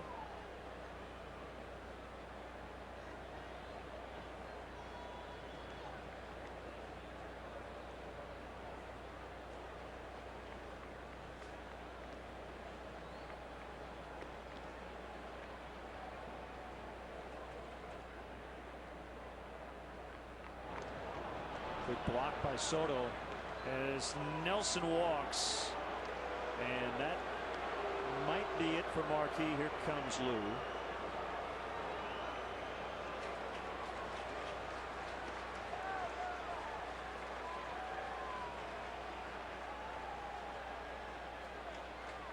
You have Cameron due up. And it will be the right-hander Guzman. It's 3-1 Milwaukee. They're threatening again here in the 6th, and we'll be back.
Create your own baseball collectible using your own photos. It's easy. Simply upload your photo, choose a product and design, and place your order. Choose from a wide variety of official MLB photo gift products from every Major League Baseball team. Prints, mugs, magnets, mouse pads, clocks, coasters, and more. Create a collectible you will cherish for years to come. Go to the photo store on MLB.com. In 3 easy steps, you can make your very own MLB memory. Go to the photo store on MLB.com today.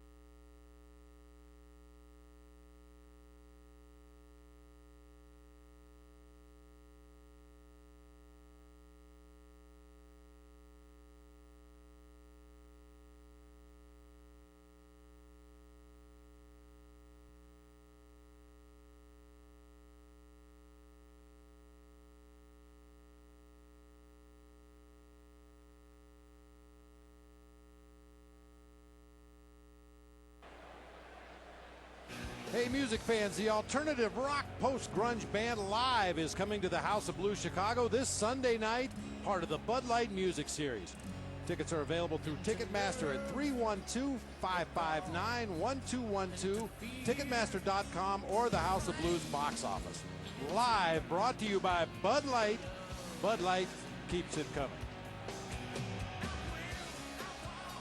26-year-old righty Angel Guzman making his 3rd appearance. Swing and the miss at 96. Cameron just got a piece that ended up being a foul tip.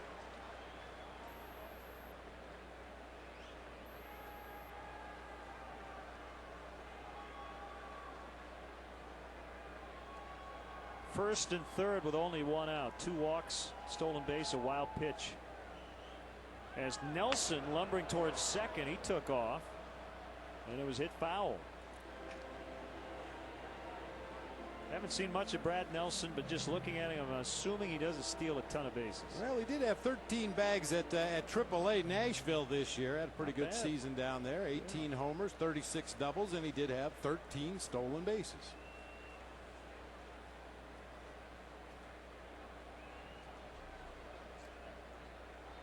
It doesn't matter who you are, how slow you are. If a pitcher doesn't pay any attention to you over there at first base, and you can get the kind of jump we saw from Jason Kendall, anybody can steal a base.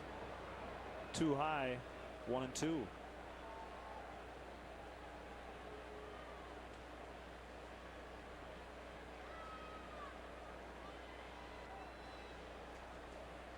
Angel's been a lot better in his major league career as a reliever than as a starter. 2.30 ERA in relief, 7.76 as a starter. He's still looking for his first big league win. He's 0-7.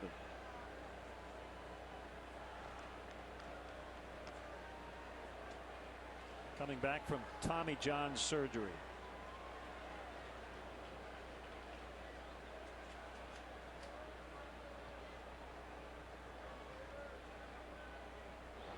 Swing and a miss. Big strikeout as he gets Cameron.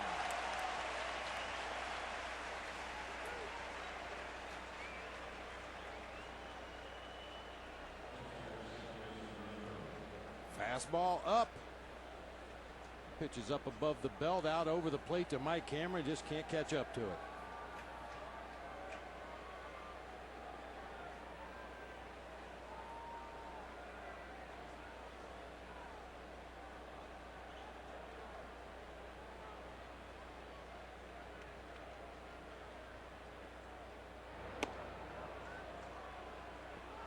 Missed on a breaker, 1-0.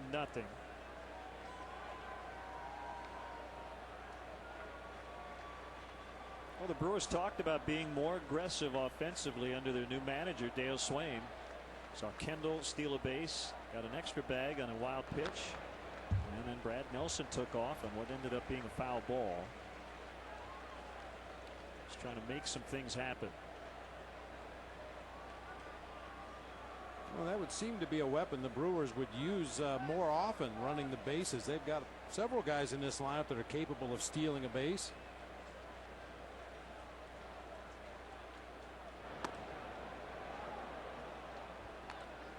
Of course, they also have a few guys in the middle that are capable of hitting the ball out in the street. You don't want to run into any extra outs when you've got your big boys coming to the plate.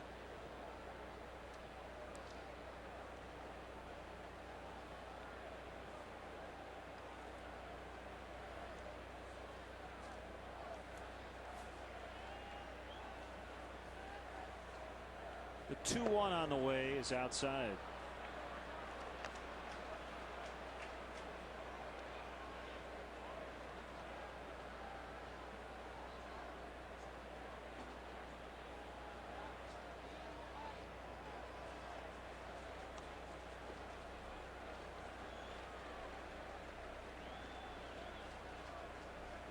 Long look by Guzman. And the 3-1 pitch. 3-2. Now Nelson will go again with 2 outs.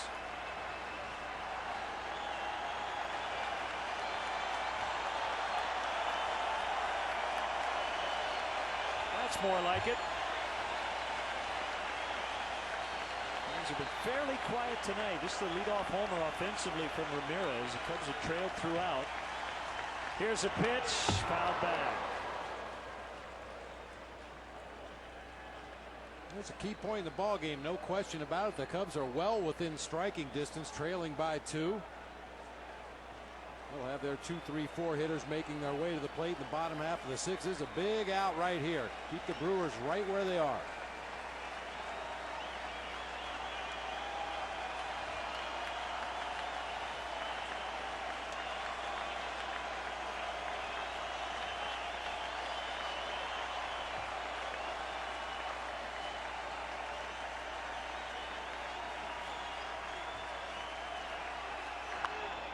Popped up near home plate. It's Soto, and he catches it, and the inning is over.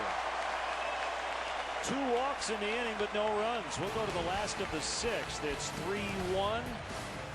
And again, if you'd like to support the Hurricane Ike Relief Fund, McCormickFoundation.org.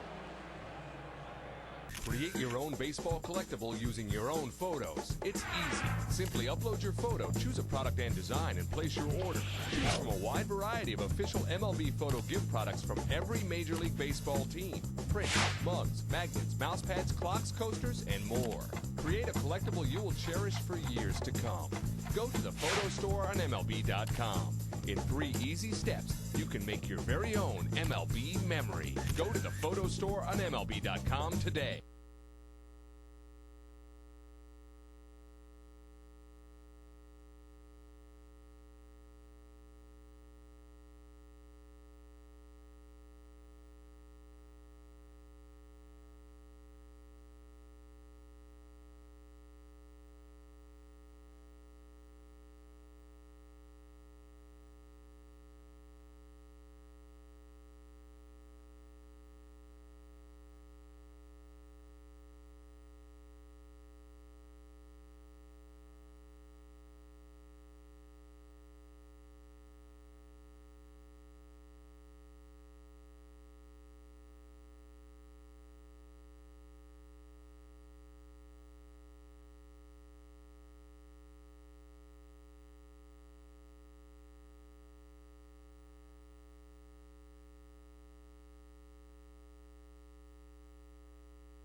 do you want to see the game? You want to be closer? Well, this is no ordinary ticket. This is your ticket to baseball heaven in high definition. Sharp Aqua's the official HD TV of Major League Baseball. And with a blazing 4-millisecond response time and a super fast refresh rate, there isn't a shot in the hole or a screamer down the line that will singe the hair in your nostrils.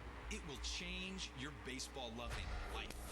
Aqua's LCD TV. Change your TV, change your life. Sharp.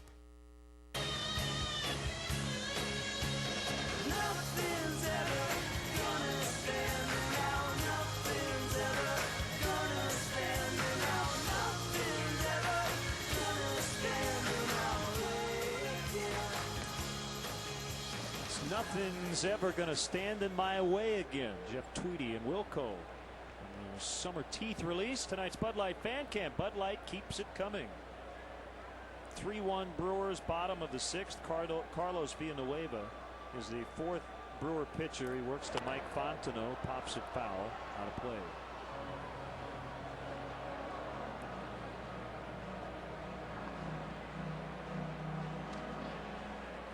Saw Carlos last night. It's 2/3 of an inning in the ball game last night. Gave up a leadoff double to Aramis Ramirez. Later in the inning, he hit Mark DeRosa. Ramirez ended up scoring on a base hit by Henry Blanco.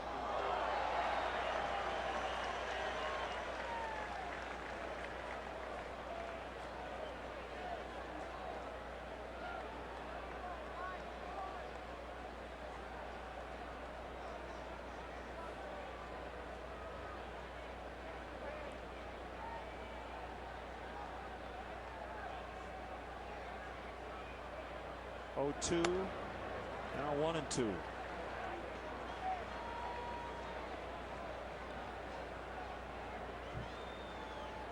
Lee and then Ramirez.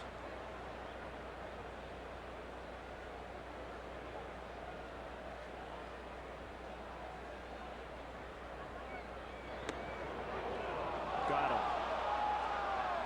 Backdoor breaker. Time for the results to our AT&T text poll question. Now, the NL team you'd least like to have to face in the playoffs, 59% saying the Phillies. I would have texted A. I agree.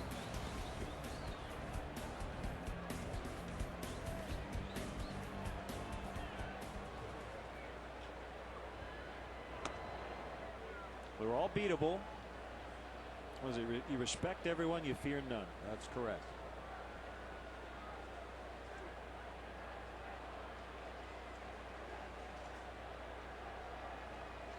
I know what Lou would say from the dugout if he had a headset on. Fellas, it's not over yet. Let's don't get giggly. Haven't clinched just yet. He was asked a little bit about when you clinch, this and that. He said, let's just, I'd rather wait.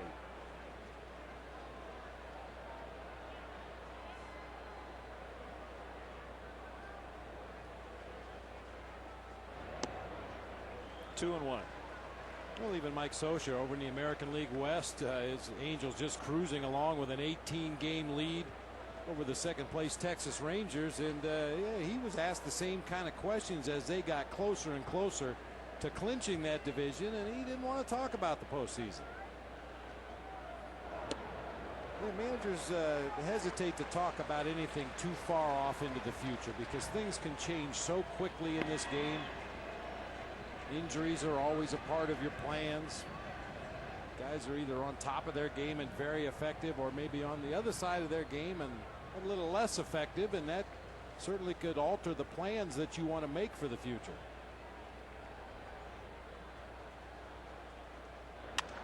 Broken bat floater. Cameron running hard, and he stayed on his feet.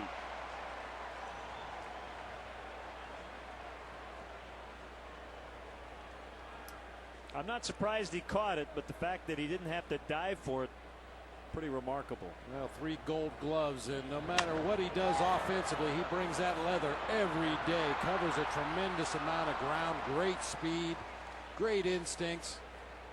Had a little bit of a late start on that broken bat floater, but made up for it.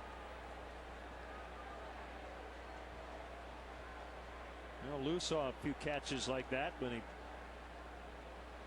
played for him in Seattle. 2 outs in the inning, 1 strike on Ramirez. There's a game going on tonight, Bob, that has nothing to do with any sort of playoff race, but it's just kind of interesting because Freddie Garcia is back in the majors, starting with Detroit. Freddie coming off shoulder surgery, and he's pitched really well. 5 innings, 2 hits, 1 unearned run, and he has an 11-1 lead as he auditions for 2009. Those new teammates helping him out with 9 runs in the 5th.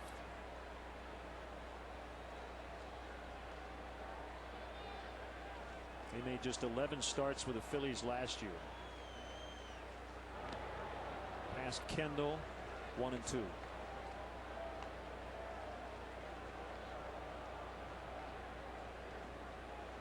Tampa Bay jumped on the Red Sox early after the Sox had taken a 2-0 lead in the first. It's 8-3 Tampa Bay in the 8th.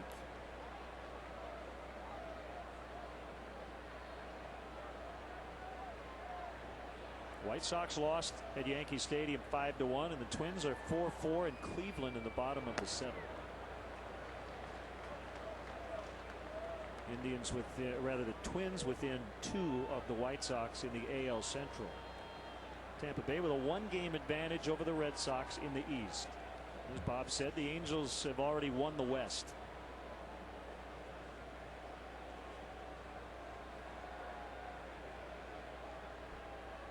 Two is outside.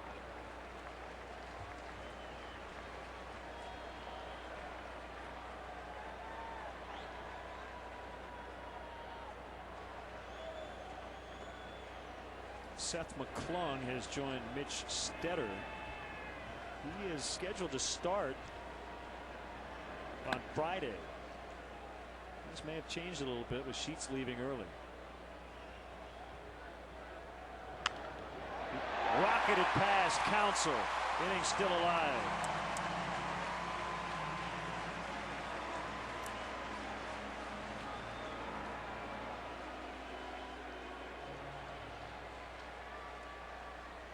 Make sure you check out an encore presentation on WGN Sports coming up Friday night at 10 o'clock Central Time, as we will replay the Carlos Zambrano no-hitter from Sunday night against the Astros in Milwaukee.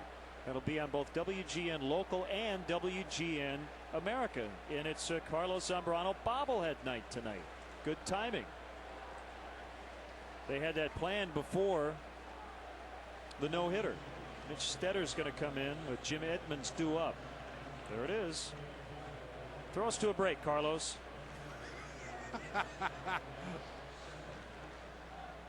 Are you an adrenaline junkie? At Grind TV on Yahoo Sports, you can submit your own videos or watch the pros in action. Check out the most outrageous, untamed, and awe-inspiring sports videos on the web, surfing, skateboarding, motocross, and so much more. For the sickest action sports videos, check out Grind TV on Yahoo Sports.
Pittsburgh. And left-hander Mitch Stetter is now on for the Brewers, facing Jim Edmonds. Not only was it a no-hitter, you had a good hair night Sunday, so it's worth reliving that, I think. Make sure you check it out. I'll have to check that out. I don't remember what my do looked like on Sunday. I have no idea. It just was a good line. Trying to get people to watch. I don't think we have to sell them too hard on that. Even if you watched it, you're going to want to see it again. Yep. Boy, Mitch Stetter coming into the ballgame. I thought we might see Reed Johnson pinch hit for Jim Edmonds, a move that Lou has made repeatedly this season, but I looked at the numbers. Left-handers hitting only 176 against Stetter. Righty's only hitting 170. On the ground right at Durham. That's it. 2-out single. No runs. Some more Wilco to break. 3-1 Milwaukee.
Create your own baseball collectible using your own photos. It's easy. Simply upload your photo, choose a product and design, and place your order. Choose from a wide variety of official MLB photo gift products from every Major League Baseball team. Prints, mugs, magnets, mouse pads, clocks, coasters, and more.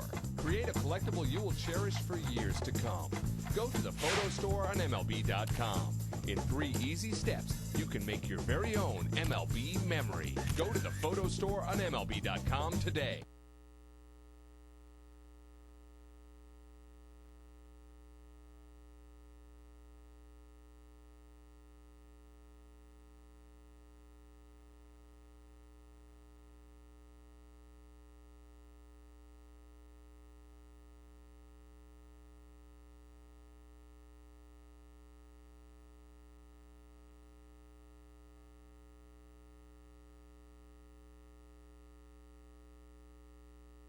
In the first, the Cubs got their run on one swing. In the second, leadoff homer by Ramirez for the Cubs. Fielder with a 3-run double for Milwaukee.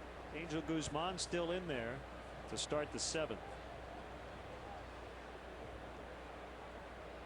Legendary comedian, Chicago native Tom Dreesen stopped by to conduct the stretch. Always good to see Tom.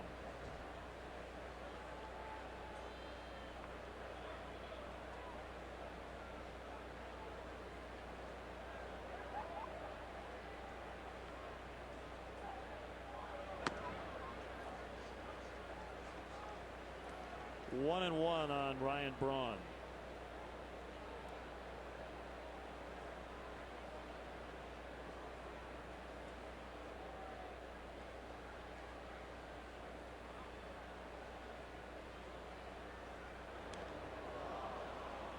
That hit him.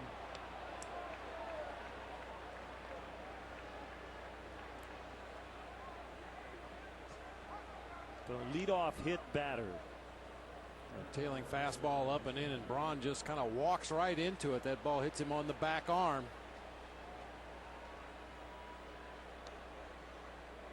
And we talked about his speed on the bases. He's capable of stealing. You got to keep an eye on him over there. Alter your delivery to home plate. Give Giovanni Soto a chance to throw him out should he happen to run. Although I got to believe if he does run and steal second base, the Cubs will take the bat right out of Prince Fielder's hands. This guy is red hot. 2 doubles and a walk. And everything he has hit in this series, he just has smashed it.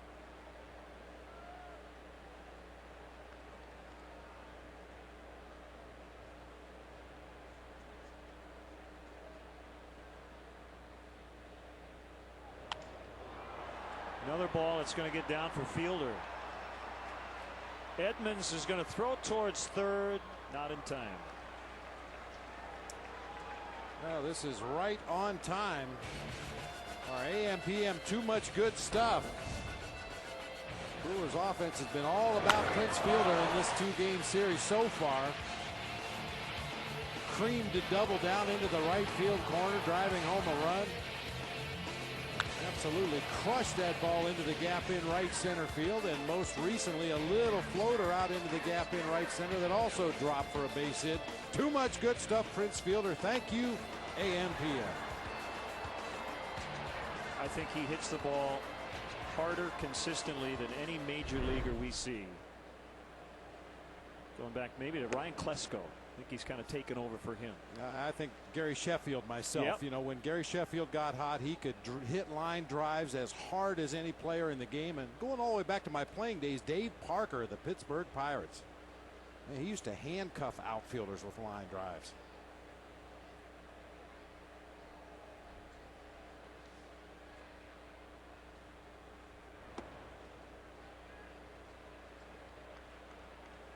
We've seen the bit different batting styles just in the Brewers lineup, how they set up.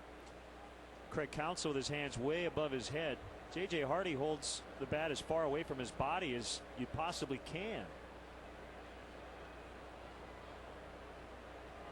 Arms are almost straight out. And you'll notice, just like Counsell starting up above his head, J.J. Hardy starting way out away from his body. As the pitcher gets ready to deliver the ball, they're all in a very similar position. Hardy pulls those hands in a little closer to the body, gets into a good hitting position as that pitch is on its way to home plate.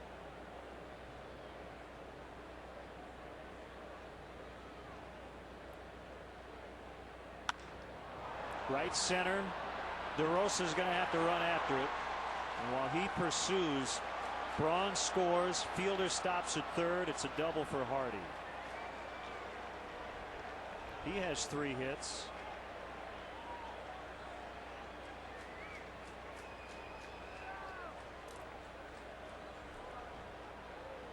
I mentioned he gets his hands into a good hitting position and drives this ball to the gap in right center field. Middle of the plate fastball. Well, it looked like initially DeRosa might have a play on that ball, but it hit the grass and shot past him all the way to the barrier.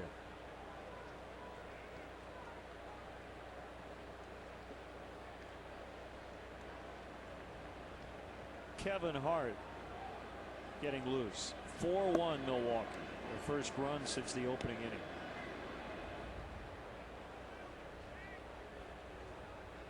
They have Kevin Hart in the pen and Corey Hart at the plate. Infield in, not all the way. Swing and a miss.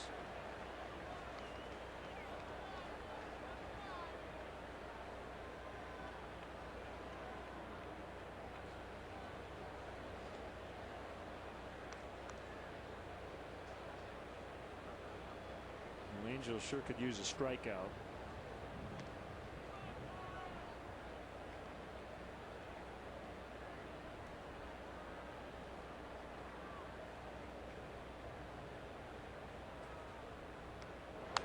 Gets it to 0-2.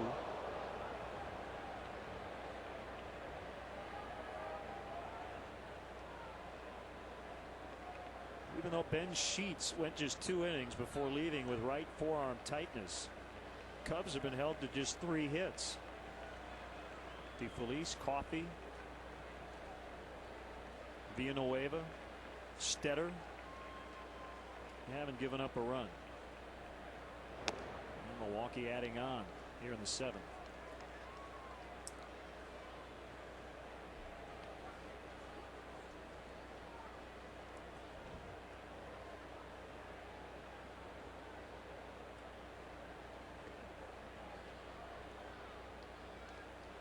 A 1-2 pitch.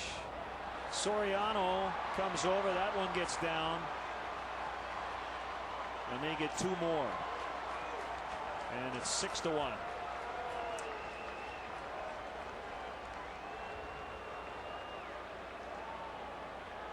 So Corey Hart ending and 0 for 14. Boy, a hanging breaking ball belt high over the middle of the plate. We've seen Hart chase a lot of bad breakers in the dirt in this series, but that one was right up there where he could get the barrel on it and drive home a couple of teammates.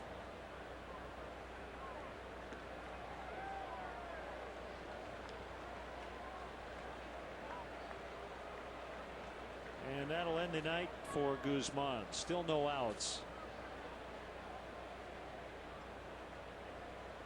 All the runs for the Brewers tonight have come with nobody out. Kevin Hart is coming in. It's 6-1 here in the top of the 7th, and we'll be right back.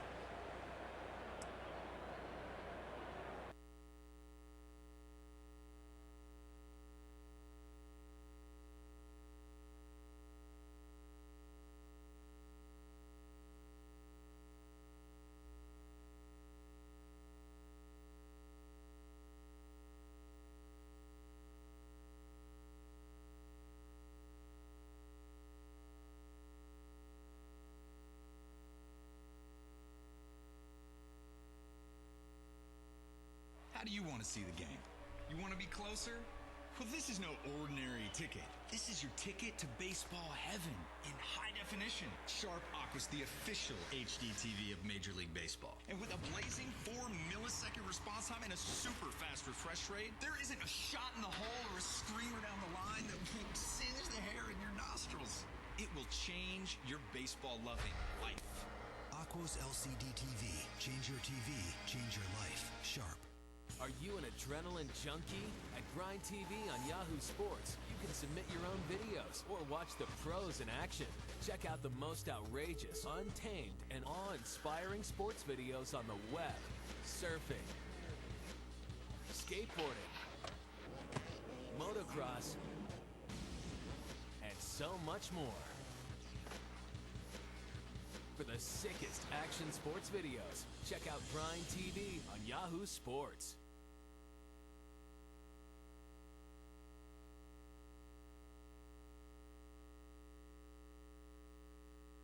Outing in 12 days. Now pitched against the Reds back on the 5th of September. Went an inning in that ball game. Did give up 2 hits and a run. Also struck out a couple of batters.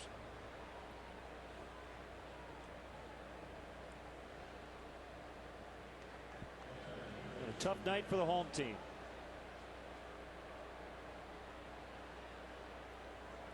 Six to 1 Brewers. Corey Hart at first. Craig Counsell at the bat.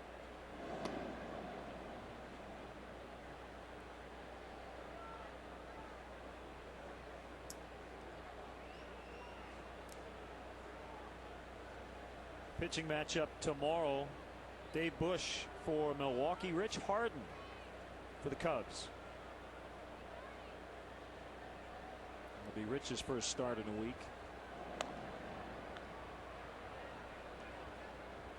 Got his 5th consecutive win last Thursday at St. Louis.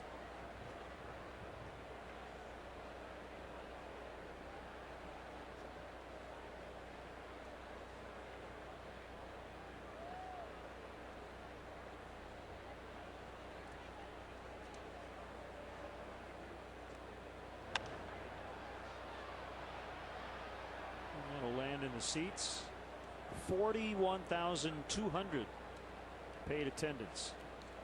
Well, it would be 41,201, but Patrick Bruno is not here tonight. One of Tom Otis Hellman's clubhouse staff on the home side here at Wrigley Field in Northwestern University Hospital. We wish him get well wishes and get back to the ballpark soon, Patrick. Excuse me.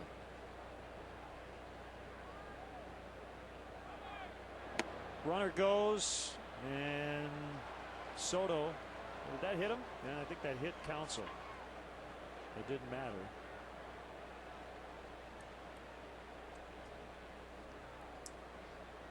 Second hit batter of the inning. A very odd looking play. Didn't realize that Counsell had been nipped by that ball. Gio just tries to unload it as quickly as possible. The mask comes off.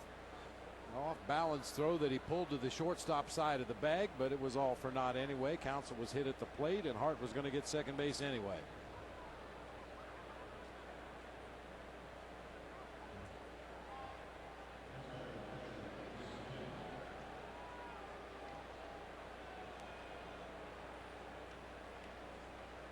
One thing for a catcher to be concerned about when Craig Counsell bats is that catcher's interference. For whatever reason, he's reached a few times in his career with the bat catching part of the glove. I think more than anything else, it's because he stands so deep in that left-handed batter's box. He is right on that back line and leaning back with that bat high over his head. Kendall gets it down, and Ramirez had to field it with Fontenot covering.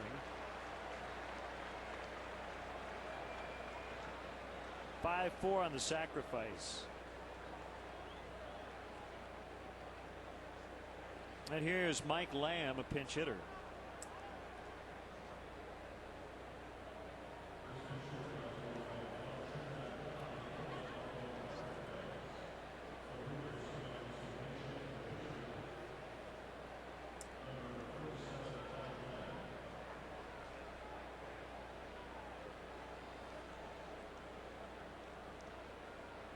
Second and third, only one out.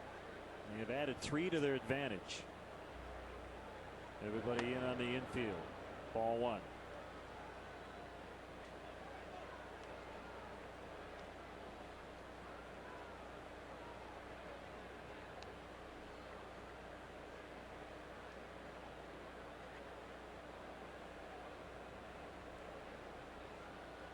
A 1-0 pitch from Hart. That's a strike. 97 on the fastball. Okay. Yeah, you know, Kevin Hart's signature pitch when he was up here last year was that cut fastball. He usually would throw that pitch over the heart of the plate, breaking away from a right-handed hitter or into a lefty. But that last fastball you were talking about was a two-seamer, a hard sinking fastball away from Mike Lamb.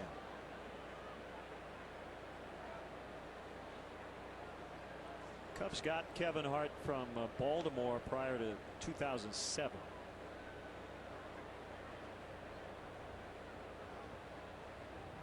Played first base, pitched in college at the University of Maryland. Outside. 3-1.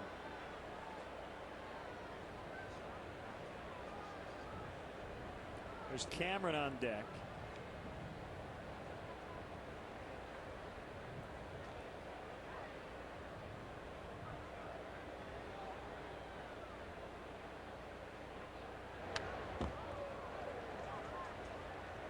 We've seen 3 fastballs at least 95 miles an hour in this sequence from Kevin Hart as he airs it out. He earned a spot on the postseason roster last year after being a September call-up.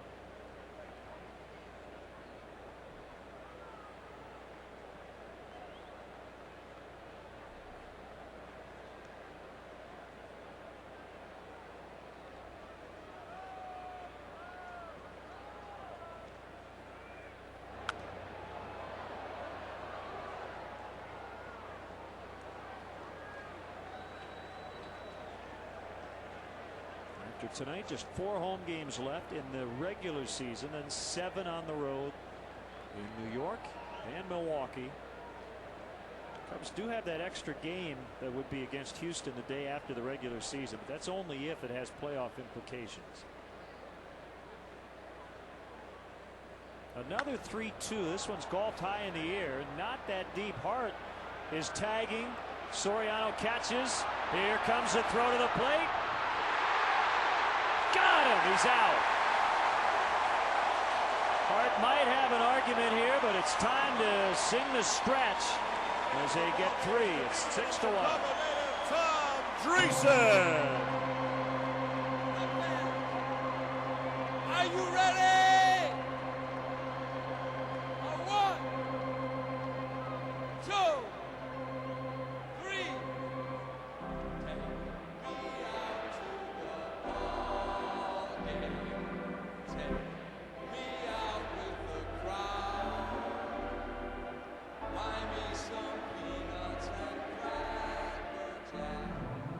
I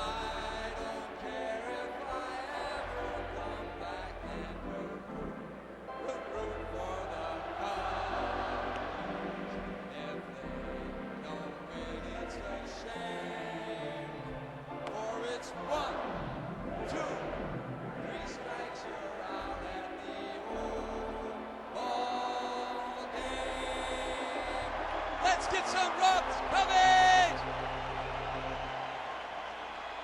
Create your own baseball collectible using your own photos. It's easy. Simply upload your photo, choose a product and design, and place your order. Choose from a wide variety of official MLB photo gift products from every Major League Baseball team. Prints, mugs, magnets, mouse pads, clocks, coasters, and more. Create a collectible you will cherish for years to come. Go to the photo store on MLB.com. In 3 easy steps, you can make your very own MLB memory. Go to the photo store on MLB.com today.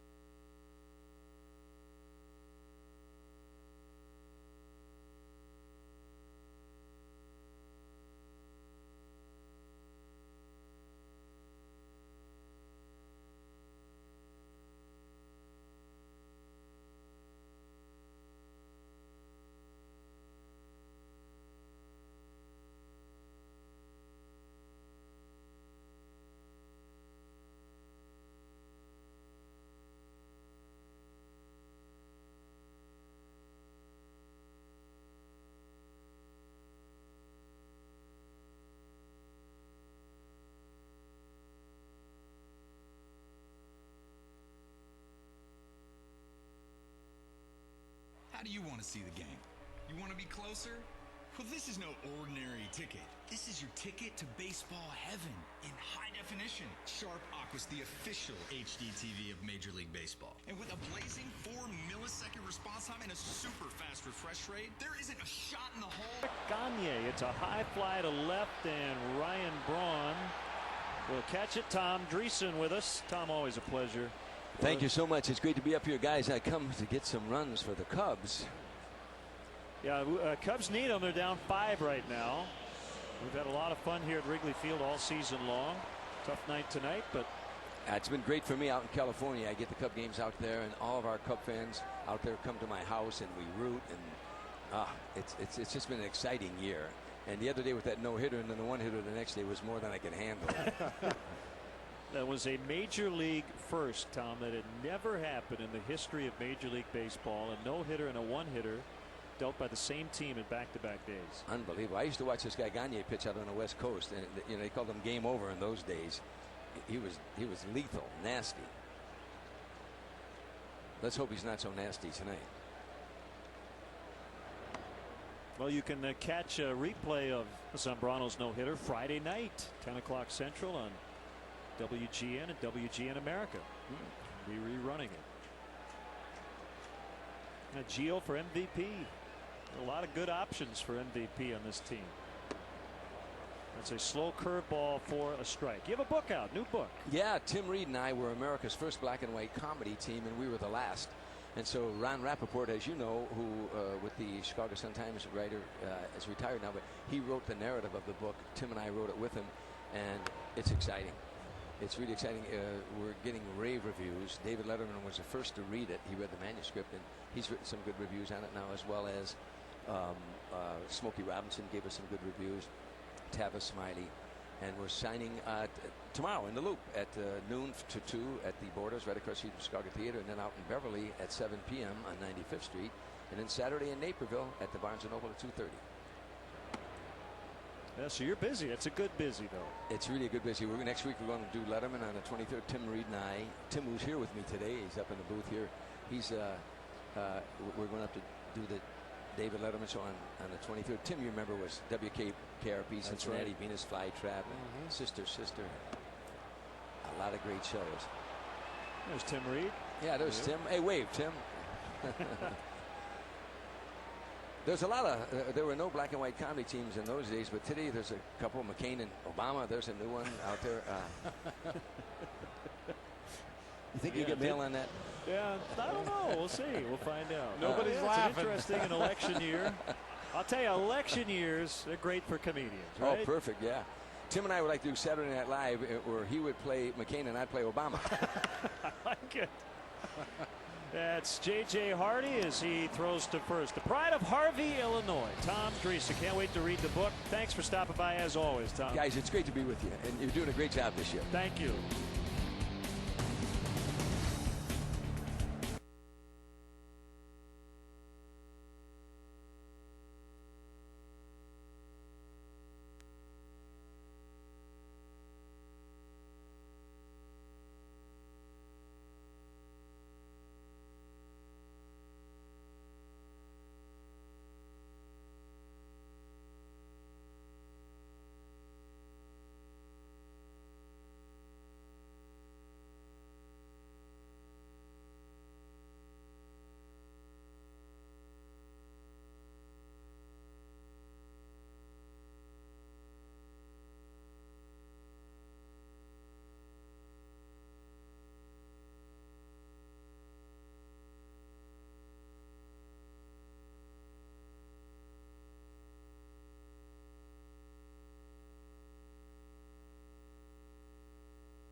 We get into the 8th as Milwaukee leads the Cubs 6-1. Sean Marshall has been in just about every role except right-hander on the Cubs staff. He's been the lefty specialist. He's been a spot starter. He's trying to keep the Brewers right where they are. As Cameron hits it foul out of play. And I would anticipate, Len, if and when the Cubs clinch the division, that you'll probably see Sean Marshall get a start or two down the stretch, just so Lou and Larry can get the rotation in order, give the appropriate guys the rest they need, an extra day or two between starts, and Sean Marshall, the most likely candidate to take a spot start if it's available.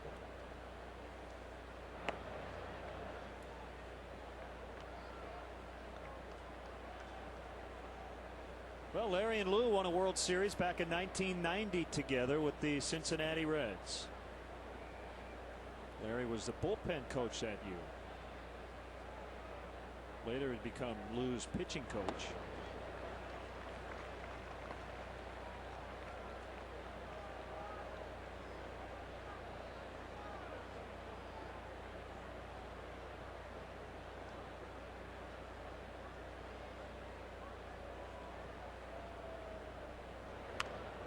Pulled foul at the top of the dugout.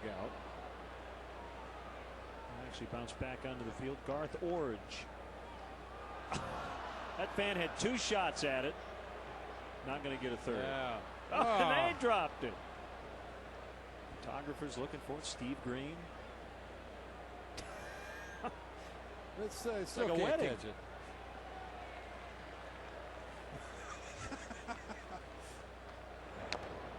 Well, the good news is ultimately it ended up in the hands of a kid.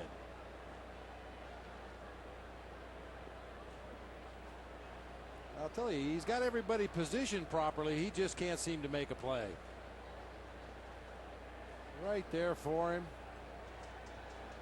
That's the second shot he had at it. Oh.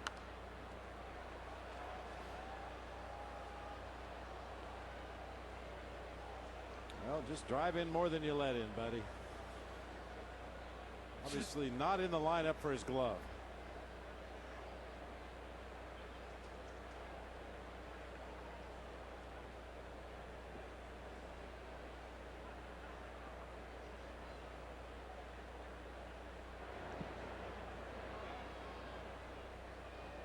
Two and two.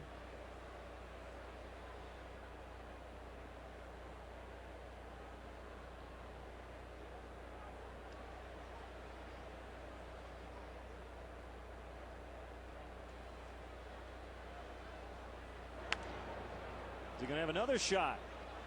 Almost. Almost.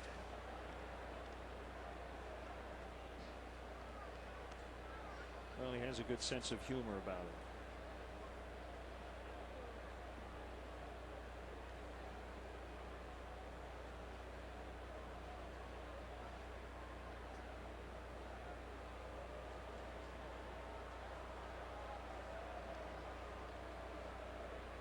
Cleveland got 2 in the bottom of the 7th, and the Indians lead the Twins 6-4 in the last of the 8th.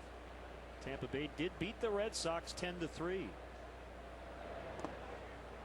Cliff Lee was the starting pitcher in that game for the Indians. I'm not sure if he figures into the decision, but he was 22-2 taking that start tonight.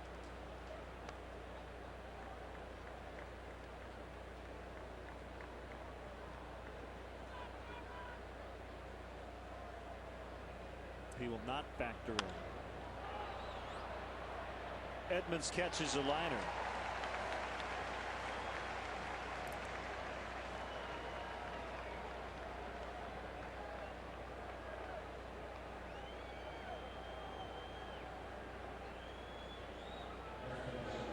Ray Durham batting right-handed against the lefty Marshall. The starter Jason Marquis went 5 1/3, 6 hits, 3 runs.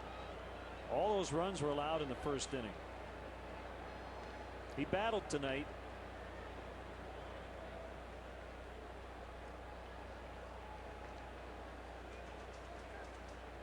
On the other side, the big storyline, and that eats up Ramirez, is Ben Sheets only went 2. He left because of forearm tightness.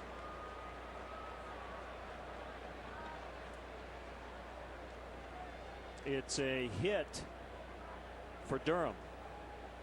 And once again, we talked about it when Durham was up as a left-handed hitter, and this time Aramis Ramirez, with Durham batting right-handed, did back up a few steps, but that ball just caught him badly between hops there.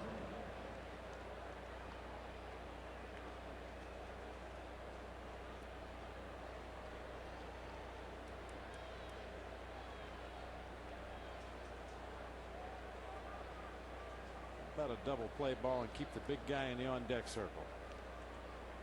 That would be a great idea. Lined at Ramirez, no double play.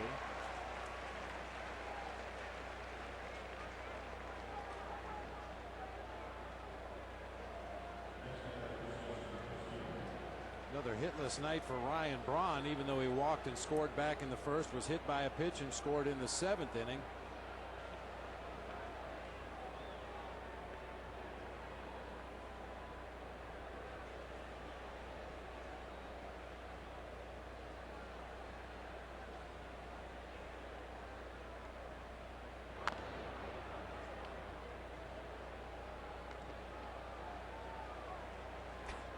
Excellent play down in the bullpen. Mota throwing. Not sure who's protecting the bullpen catcher. It was an excellent grab on Karen.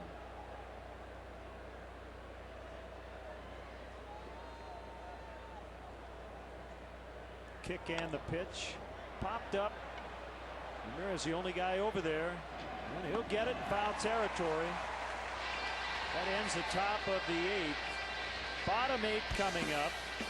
Pinch hitter than Soriano and Fontenot for the Cubs. Create your own baseball collectible using your own photos. It's easy. Simply upload your photo, choose a product and design, and place your order. Choose from a wide variety of official MLB photo gift products from every Major League Baseball team. Prints, mugs, magnets, mouse pads, clocks, coasters, and more. Create a collectible you will cherish for years to come. Go to the photo store on MLB.com. In 3 easy steps, you can make your very own MLB memory. Go to the photo store on MLB.com today.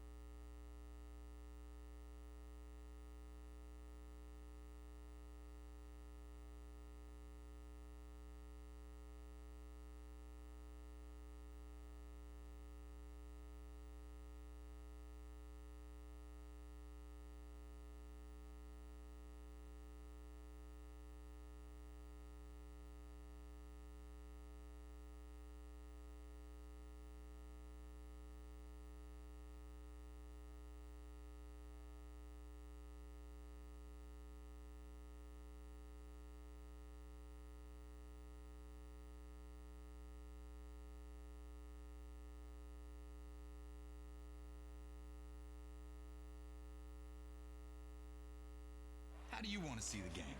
You want to be closer?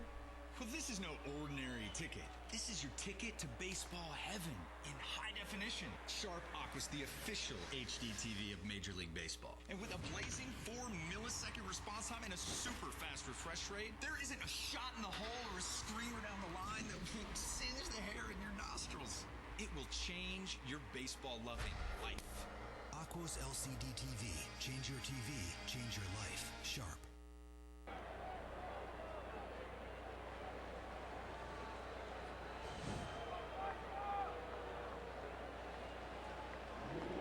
Bottom of the 8th, and Michael Hoffpower will pinch hit for Sean Marshall against right-hander Guillermo Mota, who's the 7th Brewer pitcher.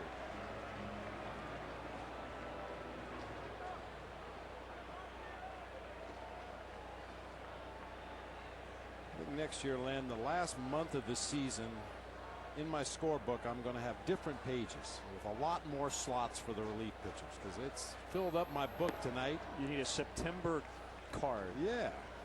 With the expanded rosters, you get a lot more pinch hitters, pinch runners, defensive replacements, bullpen relief. And as you know, my scorecard is a work of art.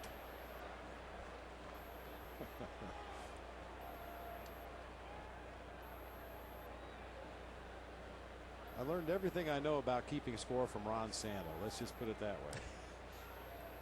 What did he teach you? Well, keep the coffee away from the scorebook for one thing. Okay. Yeah. Off power strikes out swinging.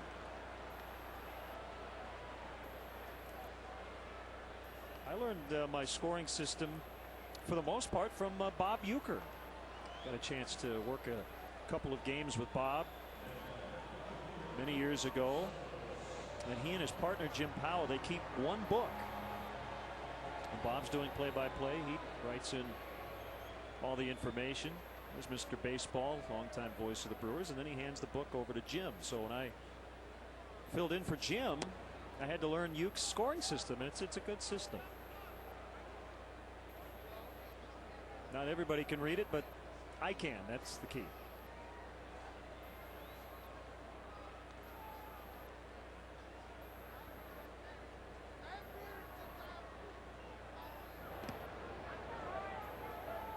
Well, everybody has their own system. We both use multicolored ink pens to mark the various things in the scorebook, so it's easy to find them when you look back.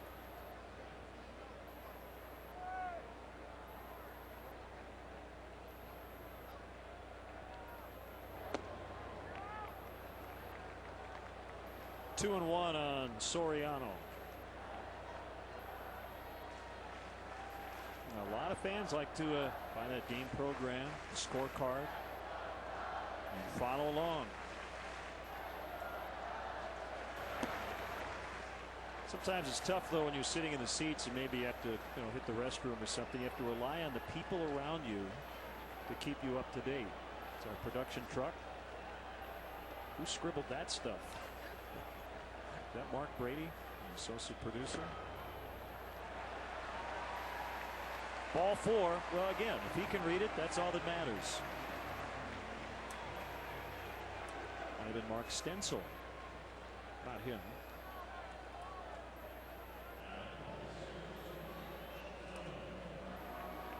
Fontenot bats, runner on. Cubs need runners. Running out of time. 5 outs to work with.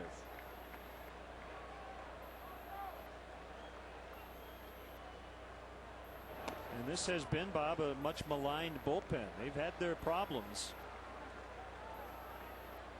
but they've been really good tonight. Well, and you know the Cubs would like to, if not come back and win this ball game, at least make a run at the Brewers, put some hits together, try to push across a couple runs here just to have a little momentum going into tomorrow afternoon's ball game. It's been a quiet night for the offense. Only 3 base hits. They really haven't had many opportunities to score runs in this ball game.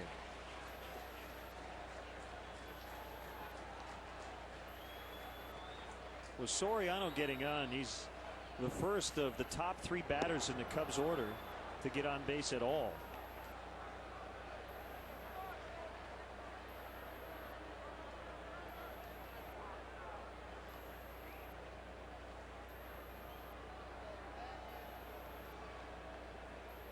Dennis Llewellyn right there in front of your picture. Double-A pitching coach, now with the Cubs here in September.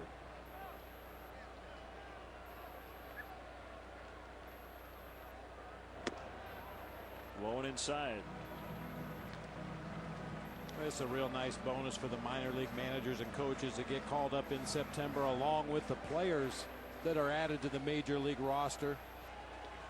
I'll tell you, sometimes in the long grind of a minor league season, those long bus rides and long hot afternoons, you tend to forget why you're down there doing what you do. A rainbow to left. Braun comes over. 2 outs.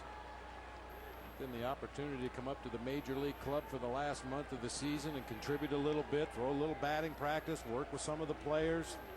It's to be around the big league club. Put you in a good frame of mind to go into the off season, work hard, and come back and do it all over again the next year. Also good to see Bob Grimes, the athletic trainer at Daytona, stopping in for a couple of days. Also Cubs pro scout Dave Littlefield attending this series. We should see Pat Listash won the Pacific Coast League Manager of the Year award with Iowa at some point over the next few days. Pat lives in Houston. What I had heard is that everything was generally okay at the Listash house, and he's getting everything in order there, so hopefully we see him very soon.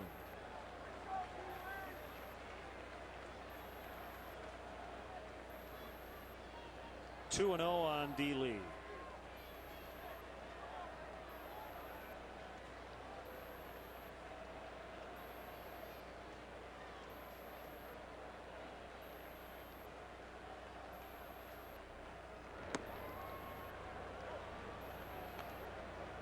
Two and 1.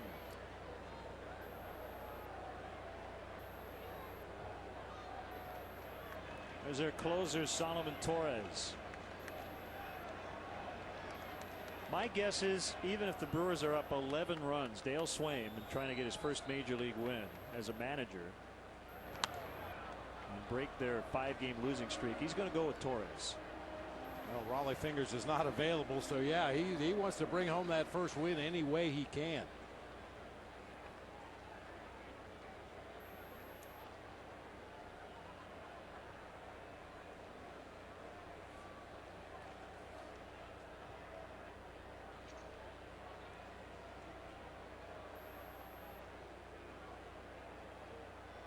Soriano walked with 1 out. Now there are 2, and a 2-2 pitch hit foul.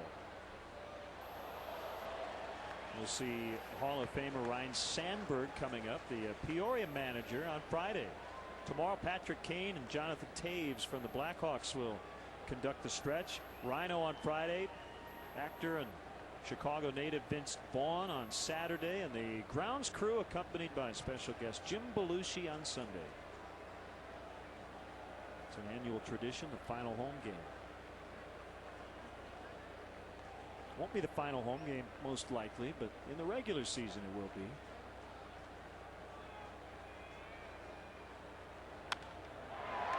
Fought it off, muscled it out into center. 2 on for Ramirez.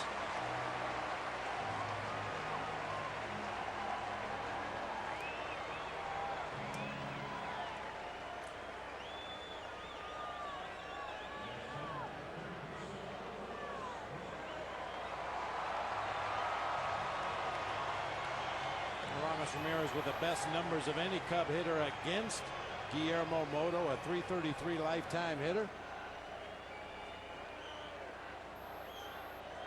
Another line drive through the wind, huh?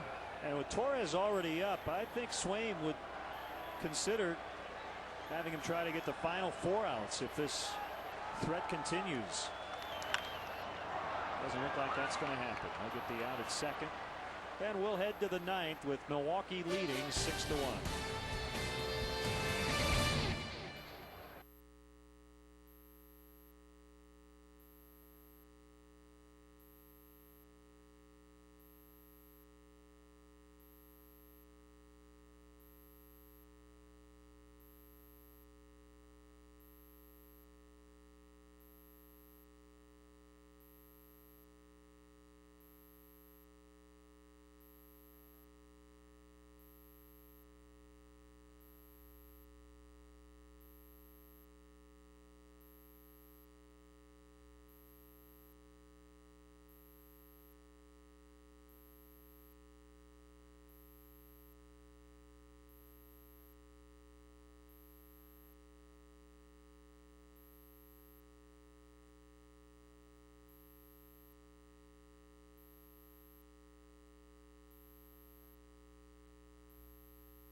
6-1 Brewers. We're in the 9th inning. And Randy Wells will make his Cubs debut. One appearance with the Blue Jays. He was a Rule 5 pick, eventually was returned. And here he is.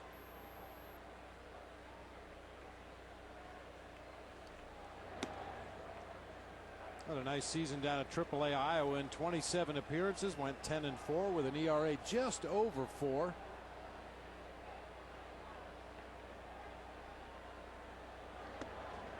Big swing and a miss. Nice straight change up there from Randy Wells.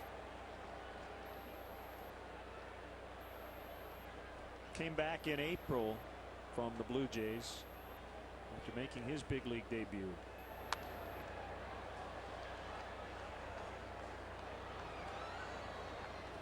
Selected for AAA Iowa on the 9th.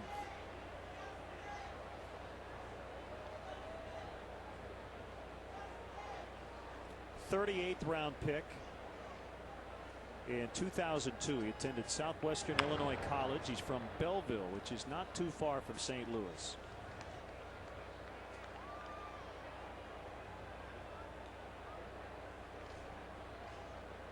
Well, I like him already. 6'5", 235-pounder, was converted from a catcher to a pitcher back in 2003.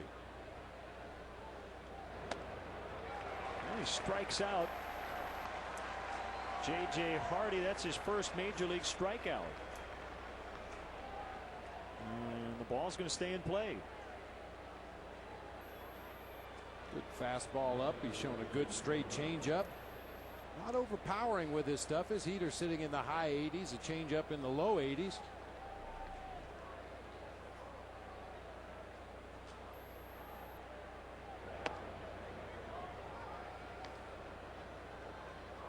One and 0 on Corey Hart.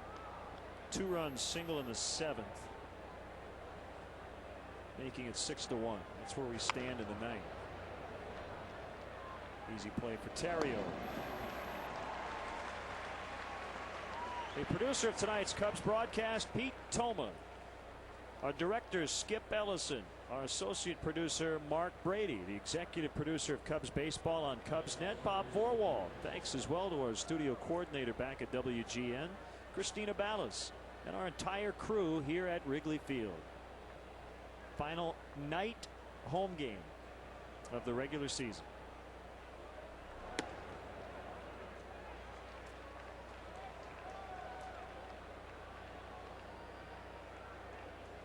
Thanks to our Carlos Zambrano bobblehead for throwing it to a break in the middle of the game.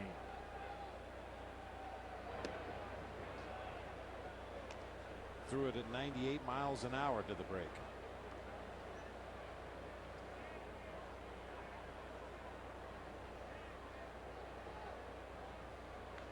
Manager and pitching coach chatting possibly about the next few days.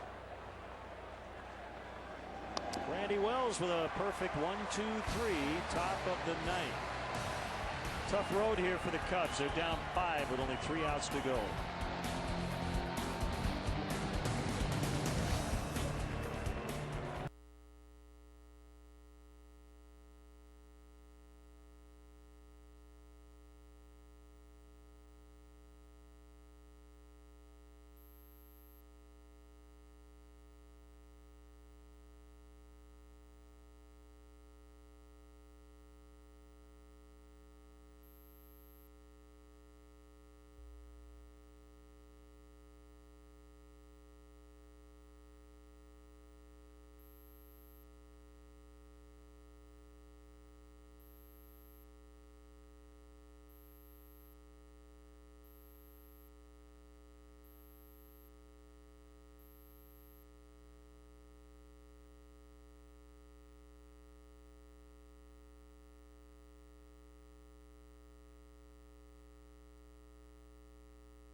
history with us. Friday night, 10 o'clock Central Time on WGN Local and WGN America. The Carlos Zambrano no-hitter from Sunday night against the Houston Astros in Milwaukee.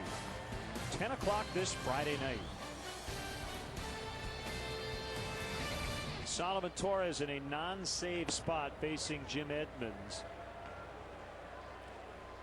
Because a starter, Ben Sheets did not go the requisite 5 innings. The win would go to the most effective relief pitcher. And I bet it's going to be Mark DeFelice if the Cubs don't come back, because he went 2 innings and didn't give up a run after Sheets came out. No other Brewer reliever went as many as 2 innings, and it would be his first major league win. Jason Marquis, the pitcher of record for the Cubs.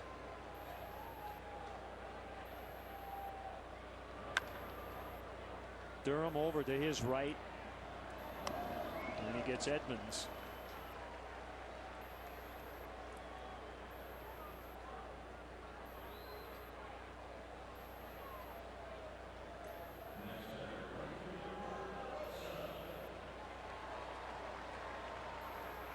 I think Solomon Torres was going to get into this game one way or the other, Len. He hasn't pitched in a week. An awful long layoff for a closer.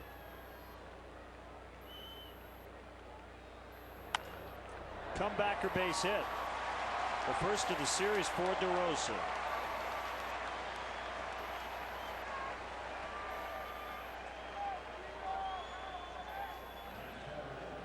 Got to work your way back when you're having trouble finding those base hits from our Southwest RoboCam. Solid ground ball right back up the middle of the field. Once you get past the pitcher, that's where the biggest hole in the infield is. Right back up the middle.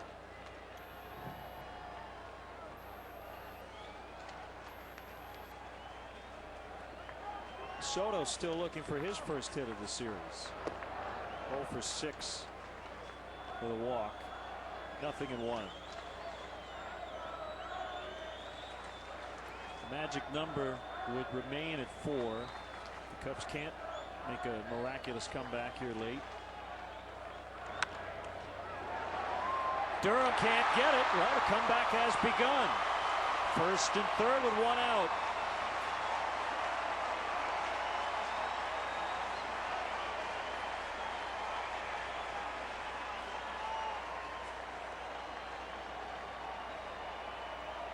Another hard ground ball back up the middle of the field. Durham's even cheating a little bit towards second base in anticipation of a double play, and he can't get to it.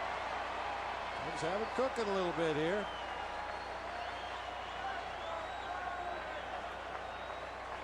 It's Ryan Theriot with Darrell Ward on deck.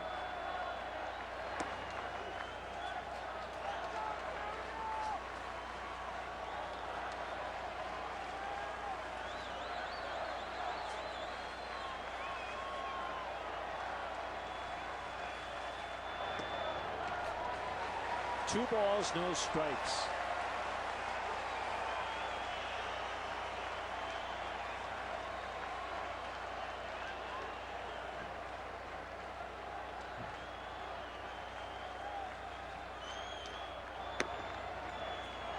Two and 1.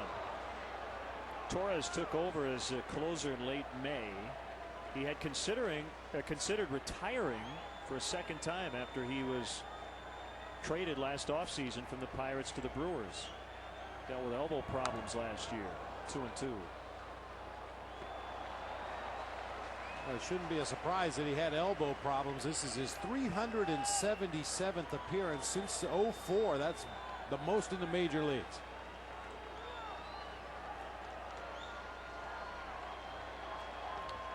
He's 36.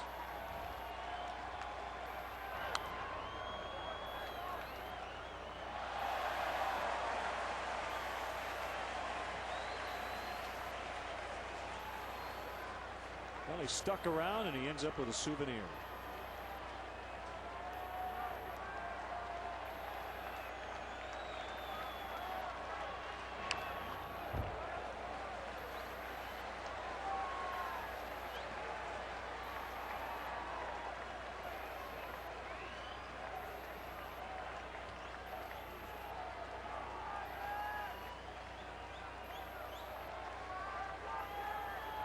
Brewers with a 5-run lead, but the Cubs have 2 on. That'd be the longest half inning of baseball Dale Swaim's ever watched. Trying to get the last 3 outs in this game and get his first victory as the manager of the Milwaukee Brewers.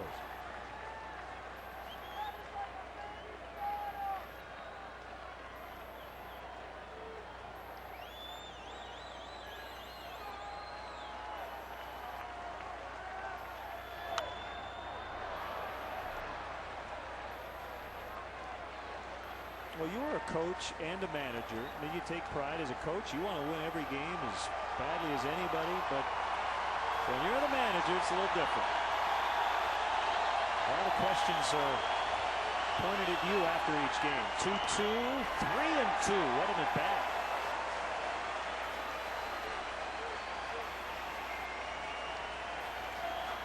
It's been a good at bat. Make it a great at bat. Find a way to get on base for Darrell Ward waiting in that on deck circle.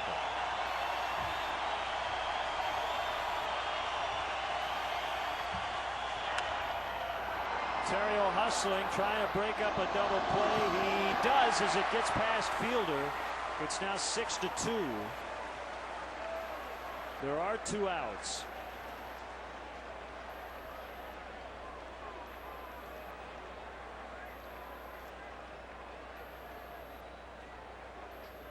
They tried to turn a double play on Terrio back in the 5th inning after Giovanni Soto had walked. This time Durham really rushes his pivot at second base, and Prince Fielder just didn't get down there to get that ball. That throw was not in the dirt. Fielder just couldn't come up with the play.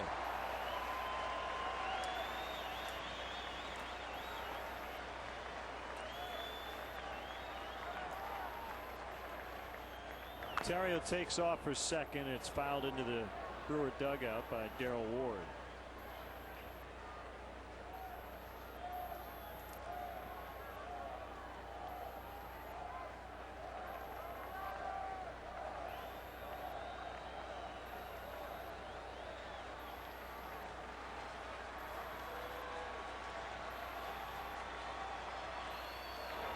Swing and a miss. Terrio to second.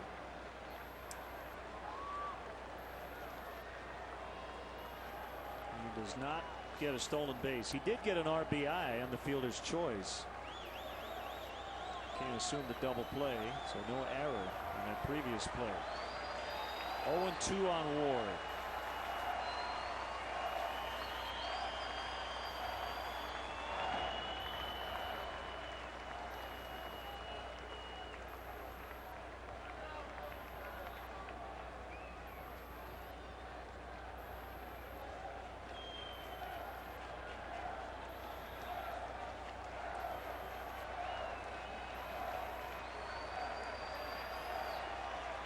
Mets already won, so Brewers just trying to remain a half game back in the wild card. Phillies also won.